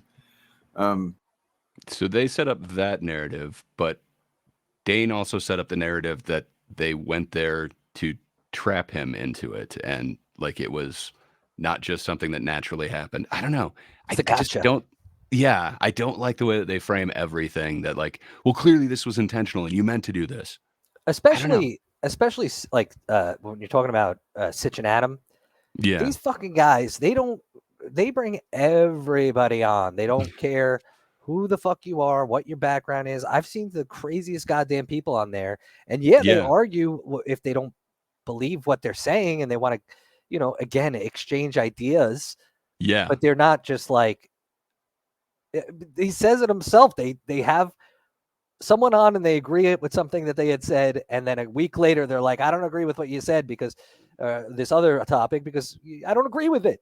Yeah, that seems reasonable and not tribalistic, which is actually what they define as centrism.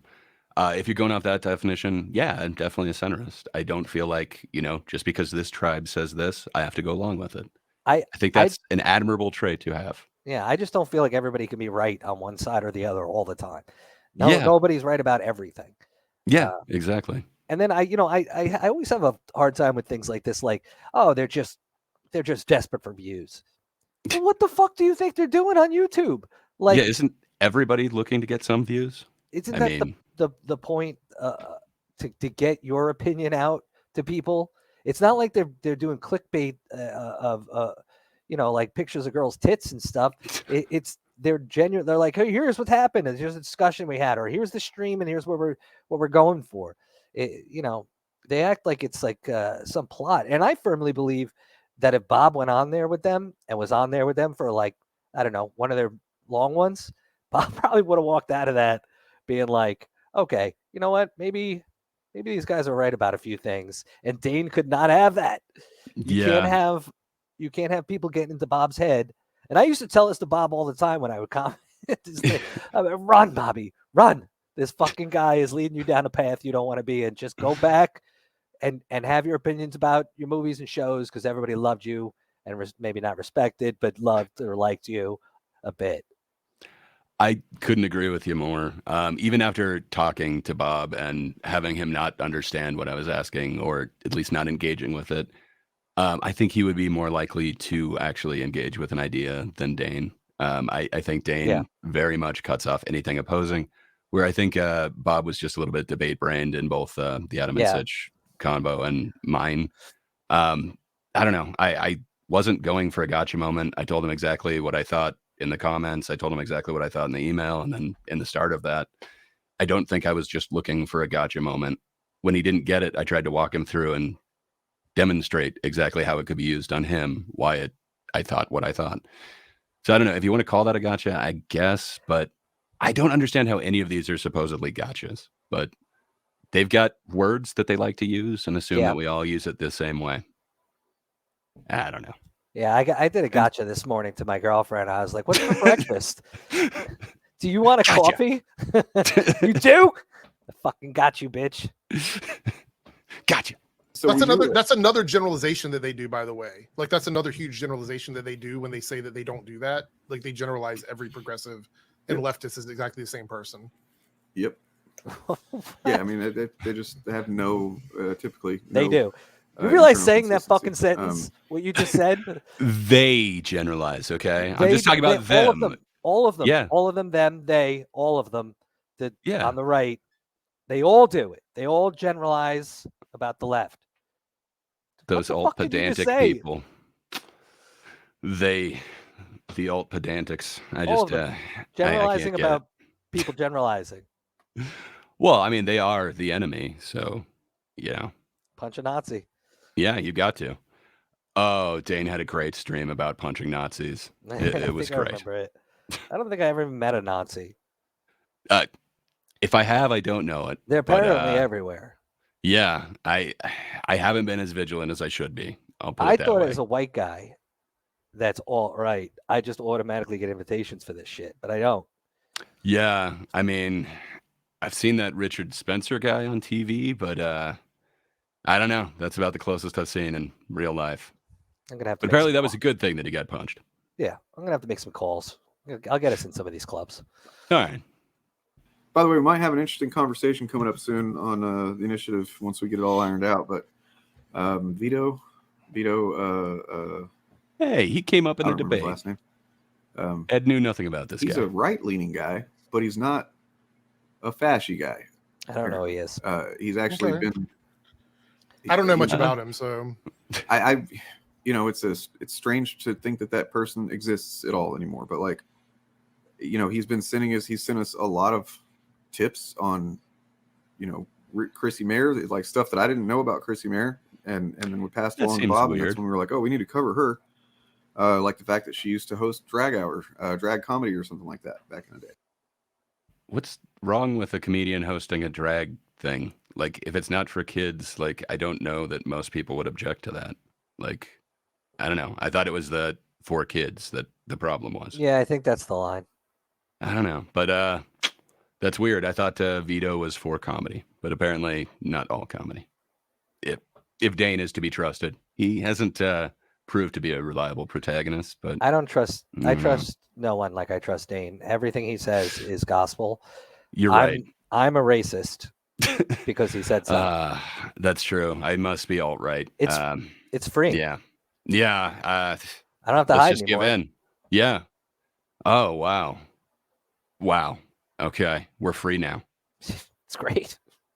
Get my Confederate flag out. Of course, now she's doing the groomer shit. On that tip, so like, he's giving me a lot of stuff, and it's like I asked him why once. I was like, "What is, what are you getting out of passing me this information?" Like, he's like, "Well, I just, I don't like how far fucking right the right has gone. He's like, they just passed him up and they went, they straight up are theocratic fascists, and he's not cool with it. And so in that way, it's like, okay, but then I'll still see. Huh. I don't remember many of those comedians. So he mentioned Chrissy Mayer. I don't remember her advocating for theocracy, but I don't know. Maybe I just didn't catch the right jokes. I don't really follow Chrissy that much, but I did see that thing where somebody screamed transphobe at her in the show the other day. And that was pretty funny.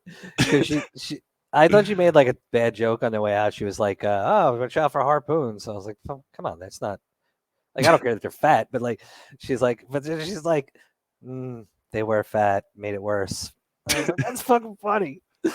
But like, it's kind of funny. It seems like it might be over the line, but it's a comedy club. I mean, but that is what I'm advocating for. The is attempt. Is it's it not over the line? necessarily the joke. In that circumstance, because we like the details and we like to really look at these things, these women got up, disrupted the show, were screaming shit at her during it, and then called her a fucking transphobe on the way out. Is it really out of line to call them fat? I don't think Chrissy's a transphobe. No, and I don't think that it's necessarily your place in a club to try and shut down the comedian, which sounds like what they were trying to do. I don't know. If you don't like it and you want to get up and leave, like you can totally do that. If you want to ask for a refund, you can totally do that. Sure. But I don't know. If you're like looking for some sort of compensation or to get her not booked at the club or to make some sort of news story, that doesn't sound reasonable to me. No. So it's the attempt that I'm arguing for, not necessarily the joke. Yeah. It could be over the line, but everyone's line is different. So I'm for the attempt. And guess what? If nobody likes it and everybody thinks she's an asshole for saying that, they'll stop going to see her. You don't have to do anything. Yeah. And if that's what they mean by social consequence, awesome. I'm totally cool with that. But if you're like trying to enlist others to actively not do this, that seems like it's going above and beyond to try and, take food out of their mouth, so to speak. With some really yikesy takes on Twitter and stuff, but it's also like yikesy in the, I don't know if there was a measurement of what, I don't know, it wouldn't be quite as bad as fascism. I'll say that.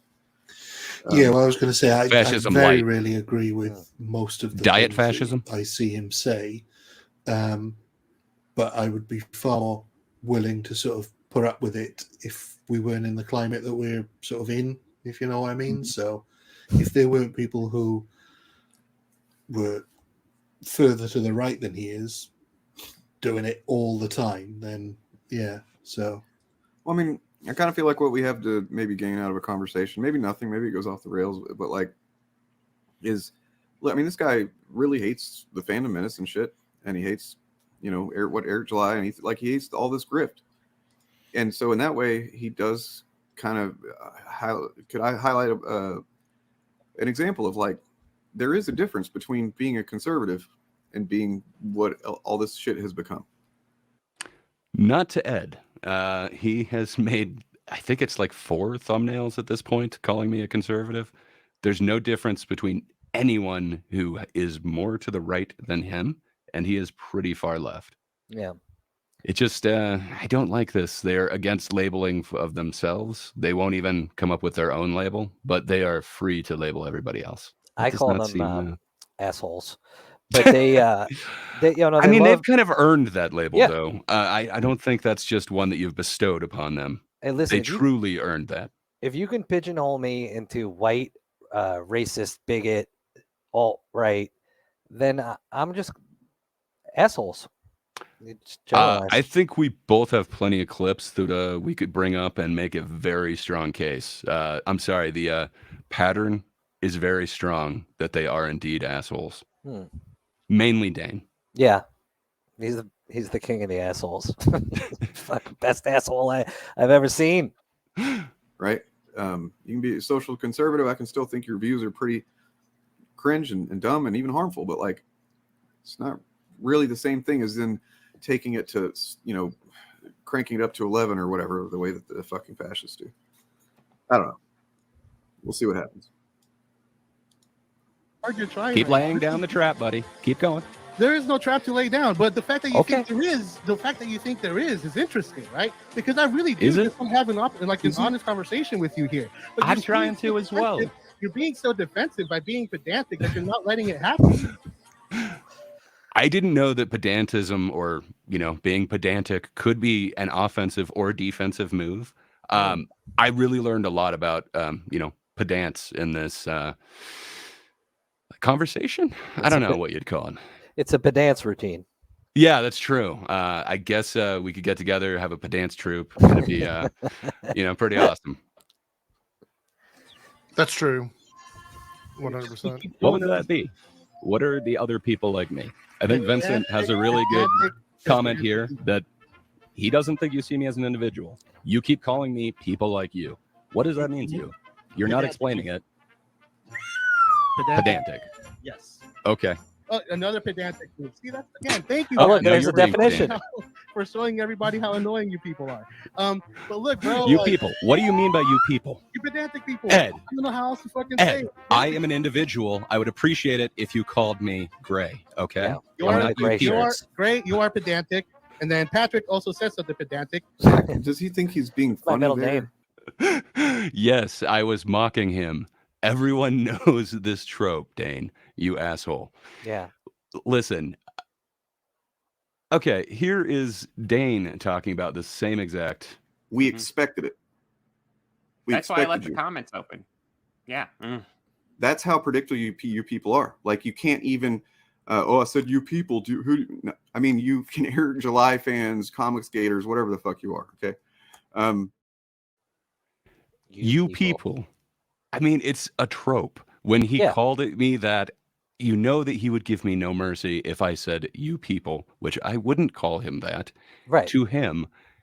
Again, I just wanted to point it out. It's a comedy debate. I wanted to actually, try and inject some levity since he was being so forgiving and understanding in everything that I was saying, and not just shouting it down with a single word. It's kind of like the chunky monkey thing. Like, nobody thought that Dane meant chunky monkey as a racism. Like, No, never. of course not. And he would apologize if somebody ever was offended by that. Yeah, but we were all kind of just laughing at the idea that, like, look, if anyone else said that shit, you would be all over you would it. never let that go. That would be 100% proof. Like, you would never trust the actual thing that could be explained away. You'd have to zoom out and see the pattern. Imagine the Skyver said it. If the Skyver said it, you would never hear the end of it. The Skyver said of racism, and I There would be a poorly photoshopped like PowerPoint slide that would talk all about how the Skyver said chunky monkey. Yeah. That would just never stop circulating on his Twitter. Yeah. Yes. Yeah. I think he thinks he's very charming. Yeah. Yeah, I get the impression that he thinks very highly of himself. You and he could likes not to be hear himself further talk. from the truth. I hate myself more than anyone possibly ever could. That's what I think. Oh, man, get a fucking inferiority complex, dude. It's way more charming. Come on. I got one. You can That's share two mine. people. That's called plural. So I use the pluralized version of that word. Homie, it's called conversation. Please, try to keep up here, all right? This isn't rocket science. This is why you can't have a I conversation should've- with these guys. And yes, I'm saying these guys in general. Yeah, I that said was not- pedantic people. These guys right after that. That's awesome. These pedantic people, which I guess that's what we are. We're the alt pedantic. I don't know. Yeah. I'm not sure exactly what Starting we the are. pedantic club. that focus on the micro what do you mean details. by these guys? You cannot have a conversation with them because they will not let you have a normal chat about something. Are you fucking crazy? Literally, everything has to be a gotcha moment. Every single sentence you say, every single. What about this was supposed to be a gotcha moment? I literally tried to ask him, like, okay, who is saying that? Let's look into it. Like, I don't know. I tried to be human and have a normal conversation with him, but apparently just not agreeing with him blindly was not human. So I'll work on that. The programming's coming together one day. I think I like at this point I know you well enough to know that if somebody made a point to you that you were like, holy shit, that's not the way I thought about it before, you would stop and you would be like, okay, I need to look at this. You may even not want to continue the conversation because you want to be like, I want to fucking know what I'm talking about here and not sound like an idiot. For sure. These I guys don't want to jump on any bandwagons. Right. These guys literally, like, specifically Dane, you fucking cock. He literally silences people so they can't have an opinion. They can't have a conversation. There is no fucking conversation that Dane has the balls to ever have that isn't controlled completely within his grip of mute buttons and blocks and Twitter replies. And you actually are going out and saying, I want to have these conversations. And this fucker, DJ, he's like, Eric. He can't even, he's like, no, they can't, they can't even have a conversation. So all they want is gotchas. But in their head, once again, we can't define any of these fucking things because in their head, a gotcha is like, he wants an answer to his question. What? How could he not just accept this? I will not fall into this trap. Yeah, I said words, and then he wanted to know what I meant. What the Whoa. fuck? What kind Whoa. of debate is that?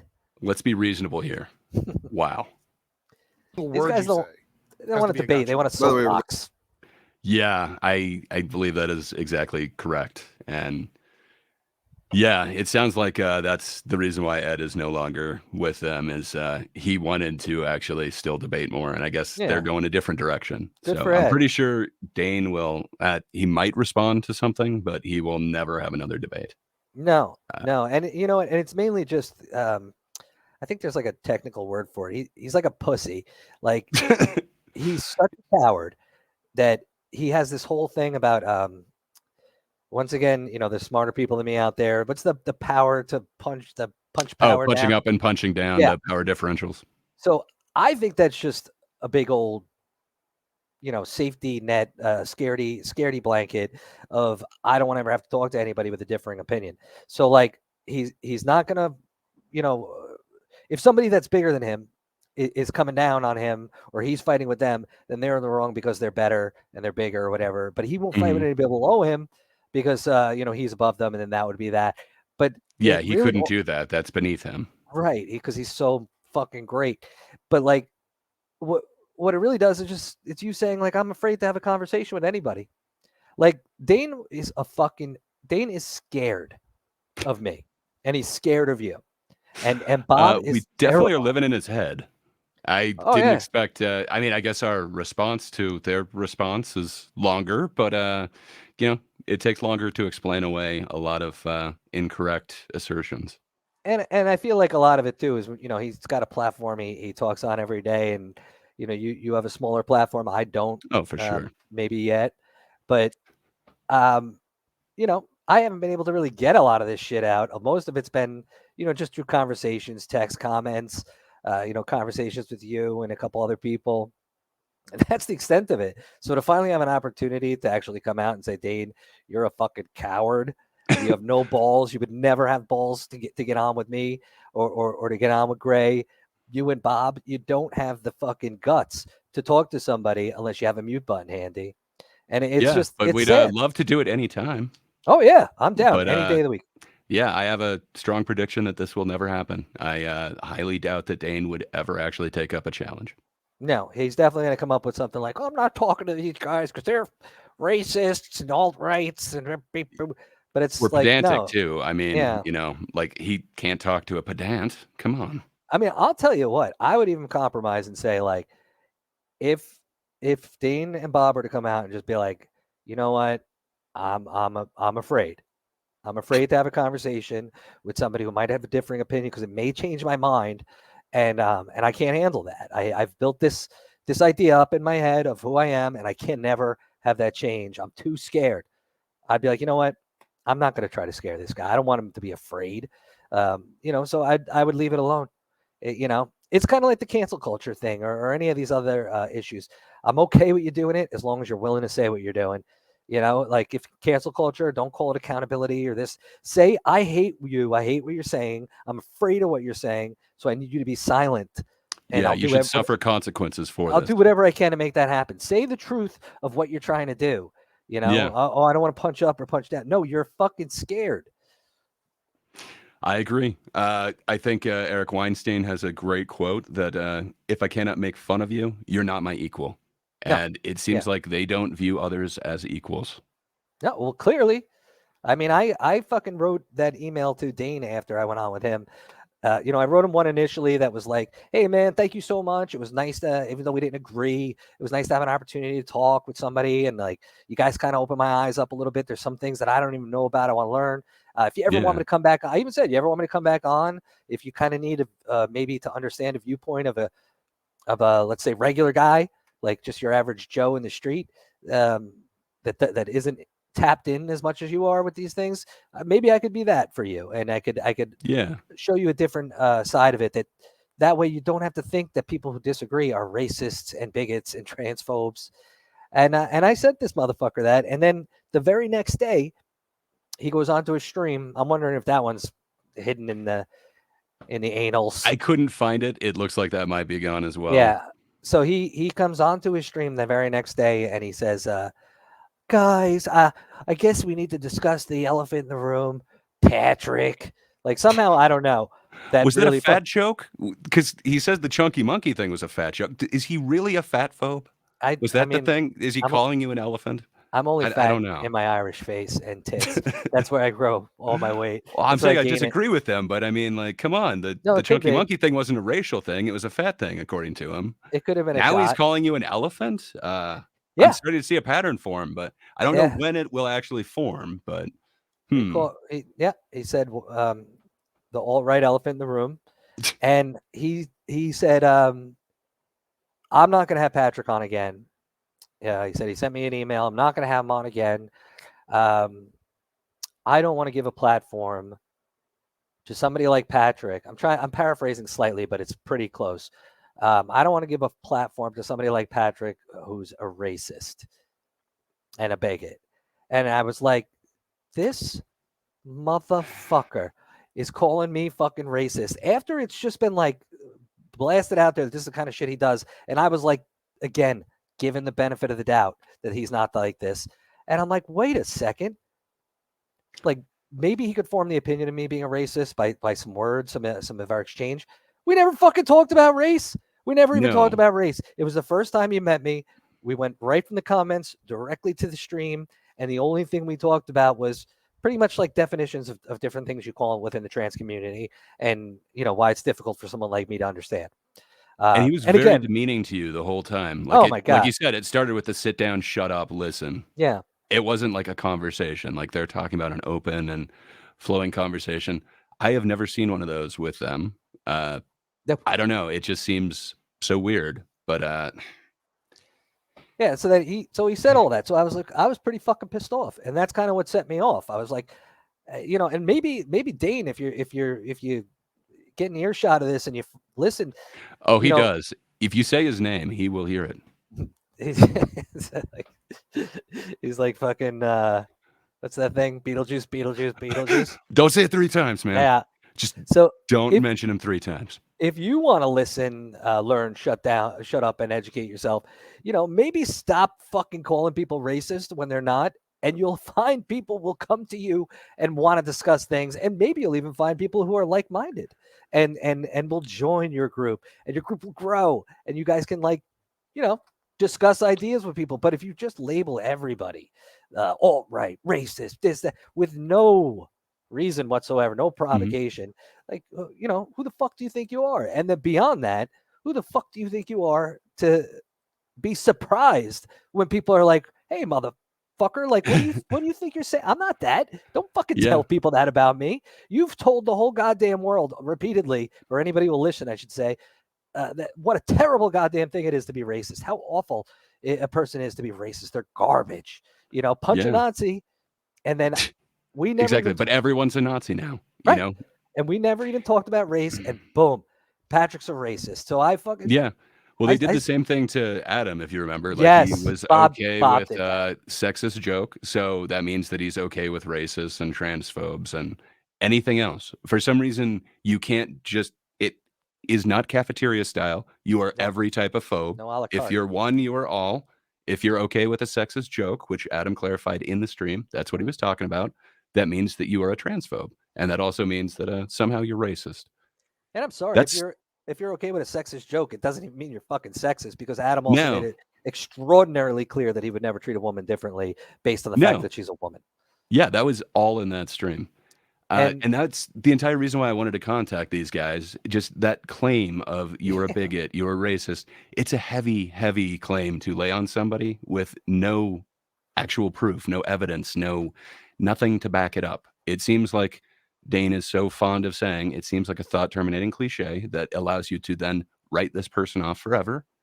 And I just wonder how far it spreads.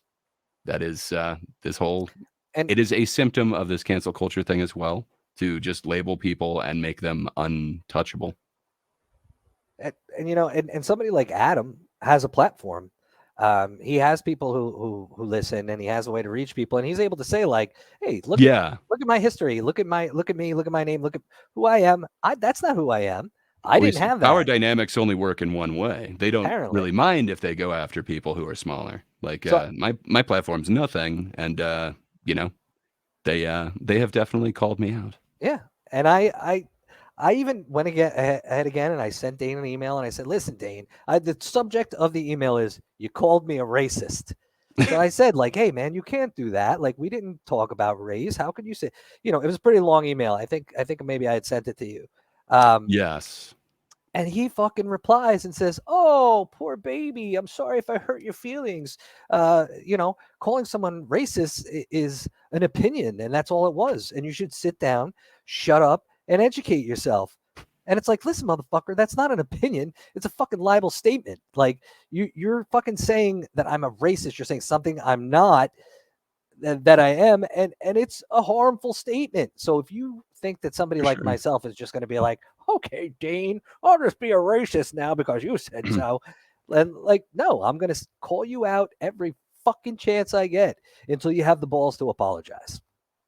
Well, and there's like 1,000 clips that I'm sure could be had easily of him saying, like, no, it's not right when you call me a fascist, and then explains away what a real fascist is. But he seems offended that he is called a fascist. Yeah. I wonder what that is, and if he could have empathy for the other side, and that, you know, when you're just putting this label that is meant to completely dismiss this person, maybe they also feel that same way. But it doesn't feel like it goes both ways with him. No. I can't remember if there's much more on here. I know it kind of goes to the end. Subscribe to Ed if you are not. I'm dropping that in chat now. Yeah, and do subscribe to Ed. Ed. I messaged her. I said to him earlier, I was like, dude, I just caught up with that. That was crazy bastard. That guy is a character for sure, and not in the way that I think he wants to be. By the way, Ed was. Why am I such a character? So, like, was he saying you were a character, or Ed is a character? I think he was saying me. He said that he messaged Ed that guy was a character. So I think it's me. But he called me, you know, like the sidekick or the stoner friend character. Like, why does he think of me as a character? I don't know. It seems weird. Is he implying I should act or something? I mean, it's like most things that I think Dane does and is capable of. It's a projection. Clearly, Dane he views himself in a particular way that does not match, you know, what the rest of us see. And I think that's what he thinks about you. Like, oh, that you must be playing a character, and this can't be who you really are as a person.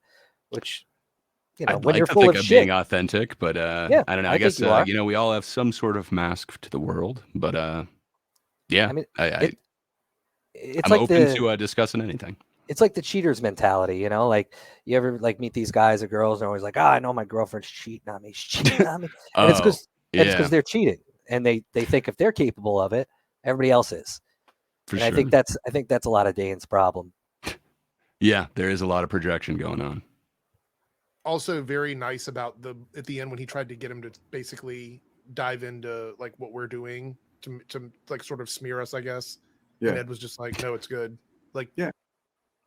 I was actually surprised. I didn't know that he actually wasn't a part of the initiative. I wasn't diving into smear. I was just like, we were in the middle of saying something else. Then he's like, I'm actually not a part of it. So I was like, what? So then I just wanted to ask him about it. I did realize, like, part of the way into asking him it could be insensitive. So I did kind of try to, you know, comfort it by saying, like, if you don't want to get into this, I'm not trying to pry. Just, I wasn't aware of it. Yeah, I mean, maybe it was a little personal, but I don't think it could have been. I don't think that you like you weren't a dick about it. Let's put it that way. You weren't like, wasn't I know trying some to look fucked up for shit dirt. happened. like Yeah, I've yeah. got some ideas on what could have happened, but I have no idea. So I'm not trying to put that out there. No. But yeah, I just was unaware that he was not a part of it. So yeah, that was news to me. I was just asking what happened. But yeah. I guess you could view that as a smear, I guess. It was, yeah. No, I mean, I wouldn't expect anything to. Ed's a good dude. No, I wouldn't either. But I'm talking about like Gray, like literally, that was very like slimy. Like he tried at the end to sort of, you know, I'm slimy. From what I understand, he kind of did similar with Bob. Should have too, just right? left it at that. Like, kind of seems like that's a bit of his goal. It is, but the thing about him and Bob was they got hung up on that pattern thing for like 2 hours, and I really, again, just at that point I was kind of in cruise control, so I don't remember every single detail. Just like, I mean, Bob could have pulled up a definition of pattern, and he still would have been like, "What do you mean? What does that mean?" He brought up a bunch of them. Well, this is why. That's So a when it lot of begins. people ask me why I don't like to Like debate cognitive people, dissonance with these and guys. this guy Gray is a prime example of why. This is why I won't do it, because if I'm trying to have I would. Huh. That's kind of interesting. I don't know that I deserve all the credit, but Bob said he wouldn't debate anymore. Apparently, this guy won't debate because of me, and I know Dane's too afraid to debate me, so Yeah, I guess I stopped the Fandom Initiative from Right. debating. right in their That's tracks. That's kind of fun. It's an accomplishment. Wasn't Yeah. intentional. I just wanted to know like what his standard is, but hey, And I just- dominoes. I just want to be clear. These fellas, DJ, Ryan, Ed, Bob, they have varying reasons why they don't want to debate you. But I just want to be very specific that Dane is afraid. Yeah, I think so too. No, that might be me mind reading, but there is a pattern that I see, and that's the conclusion I have come Yeah. to. Scared. Yeah. Prefer a conversation over a debate, right? If somebody really genuinely wants to know about like my perspective, we can talk, and if we have different opinions, that's fine. But debating someone like with Gray, where you can't even, they spent the primary portion of that stream talking about small things to the point where they never really resolved. And even Ed said, I think they both said at the end, like they didn't really get anywhere in that conversation. It felt like we didn't get too many places. Ed did agree that edgy comedy is free speech. I feel like that is good. He came in saying that cancel culture didn't exist. He then agreed that it does exist and that there were examples of it. And also he did end up agreeing. I want to say that there was one other thing. There was not much accomplished in that. I think it was a loss for everyone involved and everyone listening. It was not a good conversation, but there were a few things that were resolved in it. Yeah, I wouldn't say it was a loss either. It was extraordinarily entertaining. And any chat that I can get involved in where shit, I'm trying to think of his name. Tiamat. Yeah, Tiamat D. Lord. Oh, I fucking love that dude guy. is awesome. I love his comments. He is hilarious. He's so fucking funny. He was and on with his talk with Ed was quite it was fun as solid well. gold. It was just like, I don't know, like it was like he's got like a Peter O'Toole kind of sound to him, and he's just like, oh my god, he was so funny. Again, I don't know how much got accomplished from it, but to say it was a total loss and it wasn't entertaining. That actually reminds me, from out of nowhere, at the end of my conversation with Bob, we were kind of wrapping it up. And then it seemed like he was trying to go for some sort of gotcha moment by asking me about the reason for the Civil War. It seemed like he was trying to call back to Tiamat's debate for some reason. I don't know. That just seemed weird, but it stuck out to me that like that wasn't just a natural flow in the conversation. It seemed like it was an attempt at something. I don't know. I guess that's what I would consider an attempt at a gotcha moment. But yeah. Here's what I'm become increasingly convinced that debate in the way that it became popular on YouTube in the 2010s is really just a tool for fascism. Oh, I'm sorry. So he's not afraid to debate. It's just, by debating, he would be participating in fascism, and there's no ethical debating under capitalism. I don't know. I think he says something along those lines. But what every fascist regime had was plenty of debate. They definitely wanted to hear the other side's opinion and express theirs. Of course. Dane Debate, is like the tool of fascists. Dane loves to use these things like he reminds me of the kid like remember like middle school, elementary school, there was always that kid that was just fucking annoying to everybody and telling everybody for everything. And he would always hide with the lunch ladies, like hide behind their skirts. And like, but he would do shit like he'd come over and like take your ball or he'd throw something or tell on somebody. And then he'd go hide. He's like best friends with the lunch ladies. And that's Dane. But for Dane, it's like calling people all right or fascist or calling them fascist, punch up, punch down. That's Dane's lunch lady. He needs the protection. I like the metaphor of Dane's lunch lady. It's very visual. I like seeing that. It's very well fleshed out. Because it's like a dishonest person is not going to move on anything. They're not going to be held accountable or be consistent, and they're going to use tactics, which is what they do often. Whereas, a person who's actually thinking of it as a debate, an exchange of ideas, and I'm going to do my best argument for my ideas, they're going to be, typically more honest, and just it in the some. So I titled both of those streams. I could be wrong. I was looking for like some sort of argument. I could be moved. I'm just not going to accept your assertion. Like, I'm bringing evidence that I don't agree with you, and I'd like you to bring some evidence for why you are at your position. I don't know. I guess that's asking too much. No, it's tactics. Yeah, it's gotchas. One of the best scenarios, you end up with something like with that, where Ed's trying his ass off to, steer the conversation in a productive direction and understand each other better, and that's not what that guy was doing. No. Well, the debate was supposed to be not trying to free speech understand and comedy. Essentially, that was what they were supposed to be talking about, and that is a general topic, right? Yeah. That topic itself is a general topic, but Gray kept wanting to go to specifics, which is completely counterproductive to what they were supposed to be talking about. Yeah, because then you can prove a point. Yeah, no, I should just accept their assertion. I think it's how Dane started with your conversation. Sit down, shut up. And then we've had a debate, and now it's okay. Like now you believe me. Right. I don't know how you could not say you want to talk about details of something if you're going to have a debate about how could I don't know. It just, once again, it's like I'm going to use this little method. Yeah, because sorry, hit the button twice. It's okay. Go the on. right doesn't do well with they love anecdotes. They hate patterns and systems. The right loves anecdotes. So again, I guess I'm the right, even though right, he could smell me. But hey, I guess I've moved one spot over right now. I'm not alt-right, I'm right. Just right. So, I mean, small victories. That's kind of nice. But yeah, apparently we're all about anecdotes.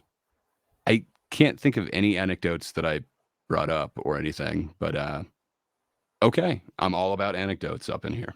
Yeah, but I mean, even it's just like, how could an anecdote not be? I can't get the word out.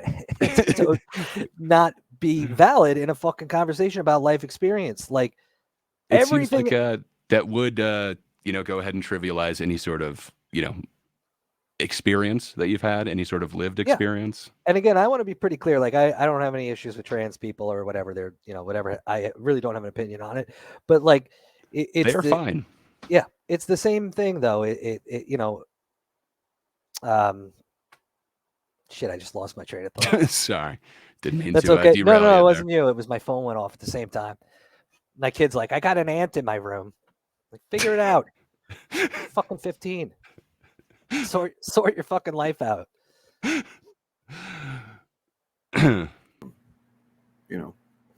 really the big difference. Sorry, what were you saying, Ryan? And all I was going to say was debates that I've seen. I remember. Always.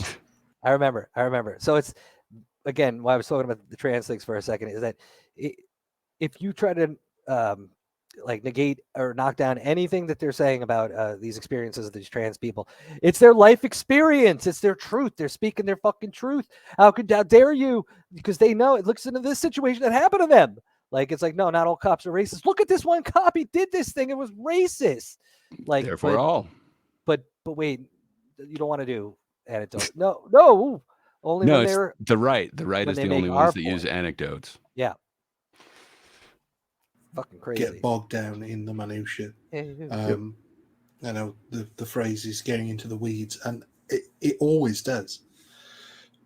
Because unless you write a book about something where you can fully explore this and that, that's always going to be the case with an unstructured debate. And that's always the way it goes. Well, what exactly do you mean by that? And it's sort of whoever side you're debating on, because one person is often trying to hide what they genuinely believe, and so they're very careful about their wording, and the other person, while trying to explore that, doesn't get there because they're continuously trying to hide what they mean. What the hell did he just say? Did he just say one side is hiding what they mean and the other side is trying to explore but continuously hiding what they mean? It sounds like he's saying like what he thinks debates are is both sides hiding what they mean. Yeah, and I mean, he refers to that, you'd need to write a book to really be educated on the subject. The only fucking book that you needed for those debates was a goddamn dictionary. Like, well, I mean, really just a single definition for that second one. It was a great defense. I didn't know that it could be offense and defense, but yeah, it works everywhere. Yeah. It's a great weapon, that pedantic. Or one side is focusing on exactly the minutia, the pedantry of the exact words, rather than allowing you to speak in generalities. And sometimes you need to speak in generalities. Yeah. Yeah, sometimes you They do. don't like that because it usually defeats. I didn't disagree with that. There are definitely some generalities that are acceptable.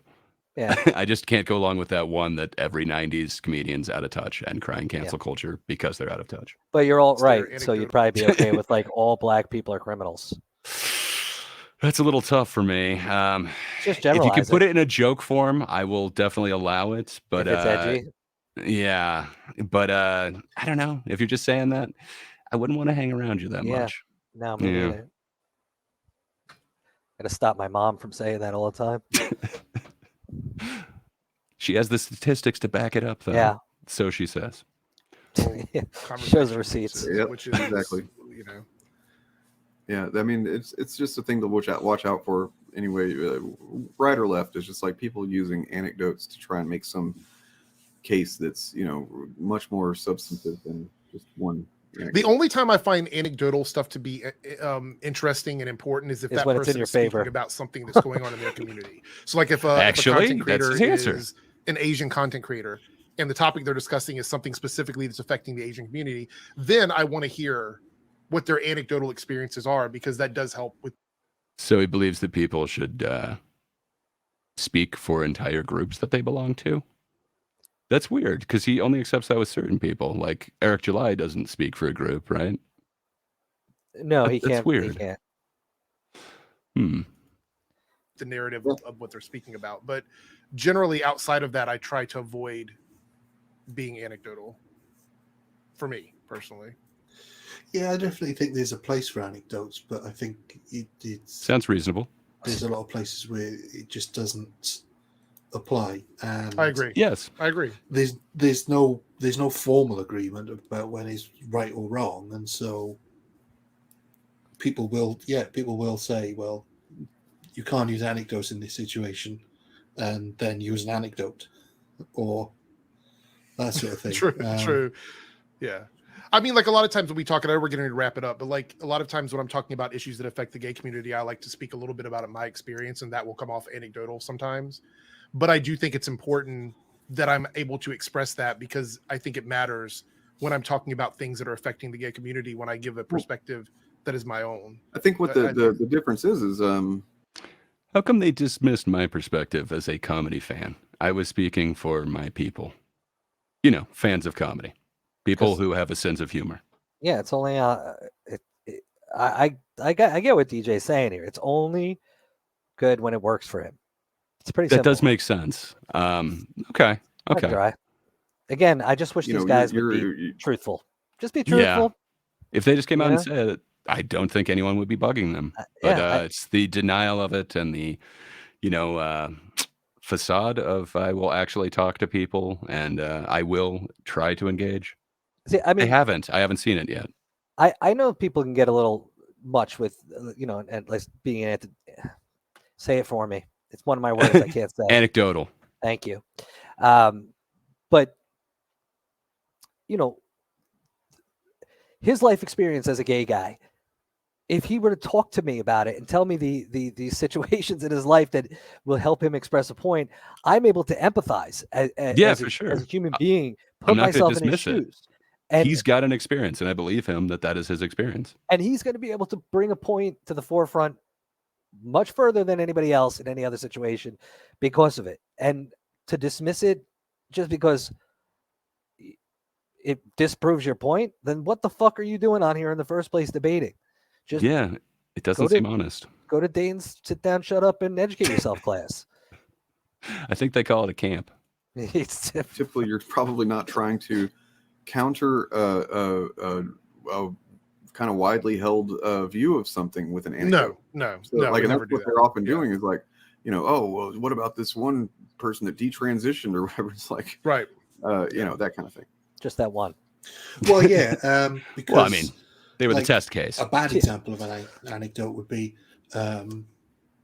sort of the I can't forget the name of the false the sky argument here, but like I It was was Hermione mugged by a Granger. black person, therefore all black people are criminals. Right. That's Yes. an anecdote Yeah. which That is doesn't help. unsupported. Yeah. Yeah. It doesn't do anything. So who's arguing I that? mean, it's essentializing. I know that. Are you thinking it's like a specific fallacy? Yeah, like dogs have 4 legs, therefore everything with 4 legs is a dog. Right. Yeah. That I can't remember the exact name for that type of fallacy, but I think it's stupidity. Yeah, I It's think what is it? Logical fallacy or something like that? No, it it's a real, definitely like- is one, but I can't think of what it's called. you don't necessarily need the term to just say how stupid that is. It's not like the I can't remember exactly what that one is called. Yeah, I'm I also think it's- suffering from the same block that they are, but Yeah. yes, of course, nobody is actually arguing that. Yes, he brings up a good point that is stupid. I think we all agree. You see that? We just agreed with fucking purple shirt Ryan over here. Well, We opened it up. I feel more open, and now I learned something. That's true. Ryan. That absolutely. Yeah, just like I said, sometimes I like to hear people's perspectives, but you're right. As long as you're not using it to deflect from the greater topic, I think it's fine. Yeah, I mean, anecdotes, perspectives like that, they can be extremely valuable because, it's you can look at it from the macro and then the micro. A good thing is in that debate, and it wasn't in those clips, but Ed talked quite a bit about his experience as being someone who isn't white and how that affects him in his day-to-day life, which I think was important because they were talking about racism, and I guess Gray brought it up, and Ed was talking about the fact that there's certain. I just wanted to talk about racism so much. Like we set this talk up, I had his comments ready to talk about because that's what we emailed about. Like, hey, if you want to talk about this, come on stream. And then in the emails, we were quite cordial talking about that. He had just watched the Bob debate and he wanted to talk about it. Yeah. So I don't appreciate his framing, but I also don't appreciate the way that Ed essentialized that like only conversations like this could be had with the privilege of being white. I don't know. That seems rather strange to me. It's bullshit. I didn't say only certain things can happen because of however he chooses to identify. I don't know. I don't, or however he is identified. Yeah. I just feel like that's a weak argument. And besides the fact that when white people talk about racism, we don't do it with fucking Spanish guys. We do it amongst ourselves in a small group wearing robes, and we talk about it freely. And Around the tiki torches and everybody whatnot. seems to just get it. It's not like we have to fucking go seek out Ed to talk about racism. But he apparently has experienced this, so I must listen and learn. I'm sure he has, though. You know, it's a Mexican guy. What the fuck? Of course he's gonna fucking experience some racism. Like, Yeah, and I mean, he's got experiences on it I don't have. But if he talks to me about it, I can empathize. yeah, for sure. And I'm sure you've had experiences where, you know, people were prejudiced against you or whatever. Yeah, I or think got you can called kind racist. of put your, yeah, exactly. You can definitely put yourself in somebody else's shoes. I don't think that that's something that a skin color would disallow. Things like nuances and people's body language and coded things that happen that you would only know if you're in a certain minority, and that is absolutely true. But of course, Gray started saying, well, isn't that racist? Because What does he mean about body language and stuff? I guess I don't understand that. Like, you've got to walk different depending on what community you're in. Maybe I should listen back to that and try and understand it. Yeah, I'm not I don't sure. understand the body language part of it. you know, I'm white and you're saying that I can't know those things. And it's like, it's not racist. It's just it's a fact. As a white person, you're not someone of this race. Therefore, you don't always understand everything that goes on in the culture and the community of that group of people because But am I incapable of it? Could I understand? Like, I believe Ed was saying that I was incapable of it. Like I have cats, and But could you ever understand what a cat is going through? I mean, I know what they are. I don't think that I could put myself in their shoes using the litter box. Well, I mean, tried. They don't wear shoes, so that would be kind of hard. I mean, that was did the you go first barefoot? Because that might be the key. I tried shitting in the litter box, and I couldn't really get there with them because they can't explain their life experiences to me, so I can't really empathize with them. But it's true. If a person told me about their life experiences, like there's like books and movies, like completely devoted to this shit, so that people It sounds who didn't live the anecdotal to experience- me. I'm sorry. Like, I'm gonna need to see some, studies on it. Perhaps some meta-analysis. I feel like I had an extra S there, but yeah. Yeah, I'll bring the receipts next time. Okay, it would help. You're not. It's There's nothing like racist about that. It's just a colorblind fact. racism kind of bullshit, man. Like, I really hate how they turned colorblind into racism now. I know. I just can't understand how looking at everyone as if they're equal, not different, is somehow as bad as looking at people only as their color. This is what maybe they're talking about, being 90s people and having a 90s mentality, which I still don't think is so bad, because I remember the 90s. I mean, I grew up in the 80s and the 90s, and we were all taught that everybody is the same. Like, obviously there's different cultures and everything else, but we're all on an equal playing field, and you don't judge somebody based on the color of their skin. And we were taught to be colorblind. And we were taught it in a positive way, and now it's that, oh, wait, you don't acknowledge that there's a different with these people? They're less than you. Don't you know they're less than you? It's your privilege. Otherwise, you would know that that's the case. Yeah, you don't know that they're put upon and that they're not as good as you. They don't have the advantages as you. So, like, clearly, it's like, no, motherfucker, you're making it more divisive. Like, you're separating everybody by saying dumb shit like that. Of course, we should be colorblind. And you don't judge people on that shit doesn't mean you can't embrace it as well. Yeah. I mean, it doesn't mean that you're not aware of it. Like, you're not literally like closing your eyes. Like, some could argue that Dane is to opposing opinions. You're not taking that tactic for it. It's just not the only factor that matters. That's because Dane is a fucking racist. I think there's a pattern that could be made to definitely show that. I'm not sure on every measuring stick he would quite measure up, but I think there's an argument for that. If you're acknowledging any distinctions between racial groups, then you're racist. Like in any, like, not even placing a value judgment on it, just like, oh, this is how some black culture is or whatever. It's like that. It's racist. Oh my god. So stereotypes? I don't know exactly what he means. I would like to know, but I'm guessing it's pedantic to ask those questions. You should send them an email. I hear he responds to those quite well. Quick turnaround. Those people Yeah, are yeah, that's annoying. what anyway, but I know we're wrapping up, so let me turn off my cam. Cool. Yeah, please do. Yeah, I'm Next- gonna get fucking off get here. rid of that picture while you're Everybody at it, too. subscribe to both of these gentlemen. Oh, what yeah, you go guys got ahead. going on? Subscribe to Anything those you wanna guys. promote?